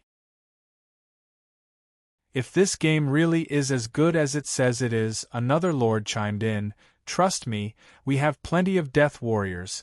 The champions will belong to the 9 lords, the manor head who was close to the Su family said. Although you haven't received the inheritance yet, it's almost time. I think I can tell you about this. He looked at the other manor heads. Everyone nodded their heads in agreement. The lord cleared his throat and spoke. The game of Eternal, it eats souls, eats souls? Su Cher instinctively tensed up. That's right, the flesh and soul of those who died in battle are its nourishment. What about the champions? The champions will become its eternal servant, Su Cher instinctively asked. Are there no exceptions? As soon as she asked this, all the manor heads fell silent. The relaxed expression on their faces disappeared, as if thinking of something, feeling a bit anxious and panicked. You'll know soon enough, the manor lord said vaguely. Su Cher didn't ask any further, because she suddenly thought of Gu Qingshan. Could it be that Gu Qingshan heard something? But he definitely doesn't know the truth. Su Cher quickly asked, Besides us 9 lords, does anyone else know about this? Hearing that, everyone's expression calmed down. The manor lords spoke one after the other. Some know a few clues but don't know the whole truth. These people usually tell others not to participate, but instead join the game themselves, wanting to find out the secret. That way they die even faster. That's right, there are also a few people with outstanding abilities who notice the danger early on, but still couldn't help but join the game. Everyone is greedy, thinking that they're the only exception in the face of danger. But in reality, no one is an exception. Su Share's heart tightened. The 8 lords wouldn't lie about something like this at the same time. Gu Qingshan must know something, that's why she warned me not to join. But what about himself? No, I have to stop him from finding out about the game. Su Share walked away. Where are you going? One of the lords asked. I'm going to relieve myself, I'll be back soon, she answered without turning back. The lord looked away. After walking far enough, Su Share found a place to block the other lord's line of sight and quickly turned on her hollow brain. Pulling up Gu Qingshan's contact number, her finger hovered in front of the screen and stopped. She finally clicked it. The call quickly connected. Qingshan, I have something very important to tell you, she spoke quickly. Definitely don't join the game of Eternal, it's a trap. You have to promise me that you definitely won't join. Hearing the other side's promise, Su Share finally calmed down. That's good, she muttered. Did you receive the things I gave you? The other side asked. Su Share couldn't help but smile and answered. I did, a jade bottle and a booklet. What about the card? I also received the card. That's good, I originally wanted to go myself, but I'm a bit injured, so it's hard for me to move around. I'm afraid that your parents' impression of me will worsen if I go. You're injured? What happened? Is it serious? She was a bit nervous and hurriedly asked. It's fine, I'm much better now. Gu Qingshan laughed it off. Su Share sighed in relief. She thought for a bit, then said, After a while, I'll bring you to Lake Island to play. Don't worry, my parents won't scold you anymore. Ah? Really? The voice on the other side sounded surprised. It's true, saying so, Su Share was extremely sure. At this moment, she suddenly felt the fatigue, pain, fear and hesitation all disappear without a trace. That's right, that's it. From now on, I'll be in charge of everything in the Su family. No one can control my fate, no one can force me to do anything. She clenched her fist and silently thought that. Then Gu Qingshan continued. The booklet I gave you, you have to practice it, it'll be good for you. Ah, yes, I'll keep that in mind. Is it hard to cultivate at home? The other side asked again. Su Share looked up. The 8 lords were resting not too far away. As for himself, he was already a prefecture lord. For some reason, she wanted to wait until they met again to tell him everything that happened recently. It's not that hard, I can still take it, she said. Has Wind Elemental 4th stage stabilized? It's already stabilized. How impressive, the other side praised. Just you wait. I remember our agreement. Once I reach the 5th phase of the 5 elements, you'll follow me. Saying so, Su Share suddenly felt herself returning to the past, to the good times of the past. She noticed that it's been a long time since she spoke like this. Ahahaha, good! From the holobrain, Gu Qingshan smiled and replied. At this point, the lords all stood up, preparing to leave again. Su Share hurriedly said, I'll talk to you later, I have something to do right now, talk to you later. Alright, do your best to cultivate, Gu Qingshan said. The call ended. Su Share's mood instantly improved. Elemental. 5th stage. I definitely have to reach it. She bit her lip and silently clenched her fist. At this point, the sun was blocked by the clouds as it started to rain. The raindrops fell on the ground, becoming heavier and heavier. Su Share reached her hand out to catch the rainwater, and couldn't help but shiver. This was the freezing rain, a bone-chilling cold. The 9 lords once again set out, heading towards the center of the North Pole. The rain didn't stop for even a second. The north wind howled. With such harsh weather, even a professionist wouldn't be able to handle it.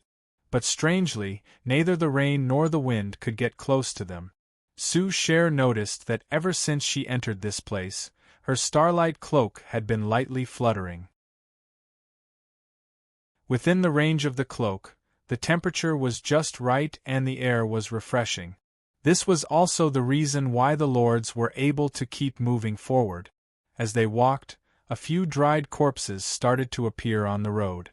These corpses were all dehydrated, curled up into a ball. Some of them were so old that they were blown away by the wind. "No need to look, they're all people trying to pry into our 9 lords' secrets," one of the lords said. "How did they die?" Su Cher asked. "Without the starlight cloak, any living thing that enters will die," another lord answered.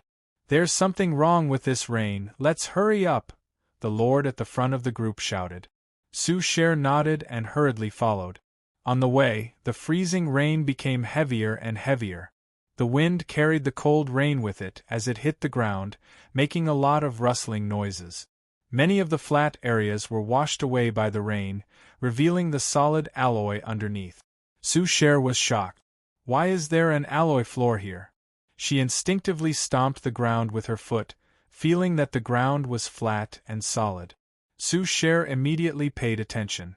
She didn't step on any of the areas covered in mud and rocks, instead choosing to walk on the flat ground. Very quickly, she discovered an unbelievable fact. Beneath this piece of land, the ground was made of alloy. "No need to try, we don't have much cover under our feet right now. You can get close to the control panel surface," one of the lords said. "The control panel's surface?" Su Cher asked further. "A type of alloy. This planet doesn't have the raw materials," the lord answered. "This planet?" "Yes, this planet.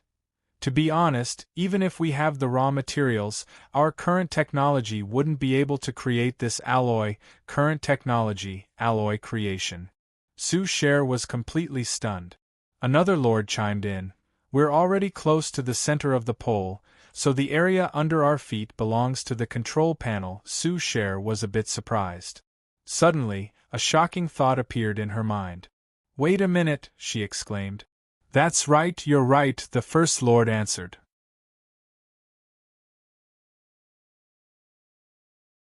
Chapter 292. The other lords all turned around with smiles on their faces, observing the shocked expression on Su Cher's face. When they first learned the truth, they had the same expression on their faces. "Let's hurry, we need to reach the foot of the mountain before it gets dark. Otherwise, when those vicious things come out, it'll be even more troublesome," the leader of the lords said. Hearing him say that, the lords' expressions turned serious as they quickened their pace. It's currently the polar day of the North Pole. So when it gets dark, it doesn't get dark at all. But the clouds in the sky were getting thicker and thicker, slowly obscuring the sunlight. The light became dimmer and dimmer until it disappeared into the darkness. Cold rain poured down, washing away all living things. In the storm, the group finally reached their destination. "I have something to discuss with you," one of the lords breathed heavily. "What is it?" someone asked. "For the next few years, none of you should die, otherwise I won't be able to handle it. With the light of the stars supporting you, you won't have any major problems, but it's too much suffering." While the lords were talking, Su Cher was observing her surroundings. This was a tall mountain made of metal. When they reached the foot of the mountain, a small metal platform rose up from the ground. The 8 lords stepped forward one by one, placing their handprints on the platform. "Come, Lord Su, you should also press one," someone called out. Su Cher stepped forward and placed her hand on the metal counter. After receiving the lord's handprints, a green button and a red button popped up on the platform. "Remember these 2 buttons," one of the lords said. "What do they do?" Su Cher asked. "They emit a camouflage wave on the surface of the planet, making it impossible for space monsters to notice the existence of this planet. Press the green button to begin operation. Press the red button to stop the camouflage. It's currently in operation? It has been operating since modern times. Otherwise, why would so many space monsters turn a blind eye to our planet full of vitality? This is also the reason why the Federation has never been attacked by enemy countries. If anyone dares to attack the Federation, they will have to prepare to face the horde of space monsters. Remember, no one dares to invade the Freedom Federation. The Federation will forever belong to the 9 lords, to us, the manor heads earnestly instructed him. I'll keep it in mind, Sushare said. The new successor has arrived, please guide her, one of the lords said to the metal platform. Are you sure? A deep voice came from the metal platform. Yes, she has arrived. After that, no one said anything else. However, a path gradually appeared on the mountain. At the foot of the mountain, a metal room of 100 square meters slowly rose from the ground. Seeing this, the manor lords all breathed a sigh of relief and walked towards the metal room. The room was as warm as spring. There were comfortable chairs, hot water, and snacks. Most importantly, there was a small bed for resting. Seeing this, Sushare followed the crowd inside. You don't need to come in, one of the palace lords said. Why? Sushare asked. You are the new successor, so you must ascend the mountain. This time, our main purpose for coming here is for you, the new successor, to ascend the mountain. Is there anything on the mountain? Sushare asked. Inheritance ceremony. What are the details? You will have to see for yourself, we don't have the right to discuss it, and we must maintain our respect. The 8 lords all looked at her with solemn expressions. A word of advice, the old lord in the lead spoke. As a lord, your wish will be granted by the 9 lords' protector, but only once. Please use this precious right carefully. Sushare stayed silent for a bit, then nodded and followed the path that just appeared up the mountain.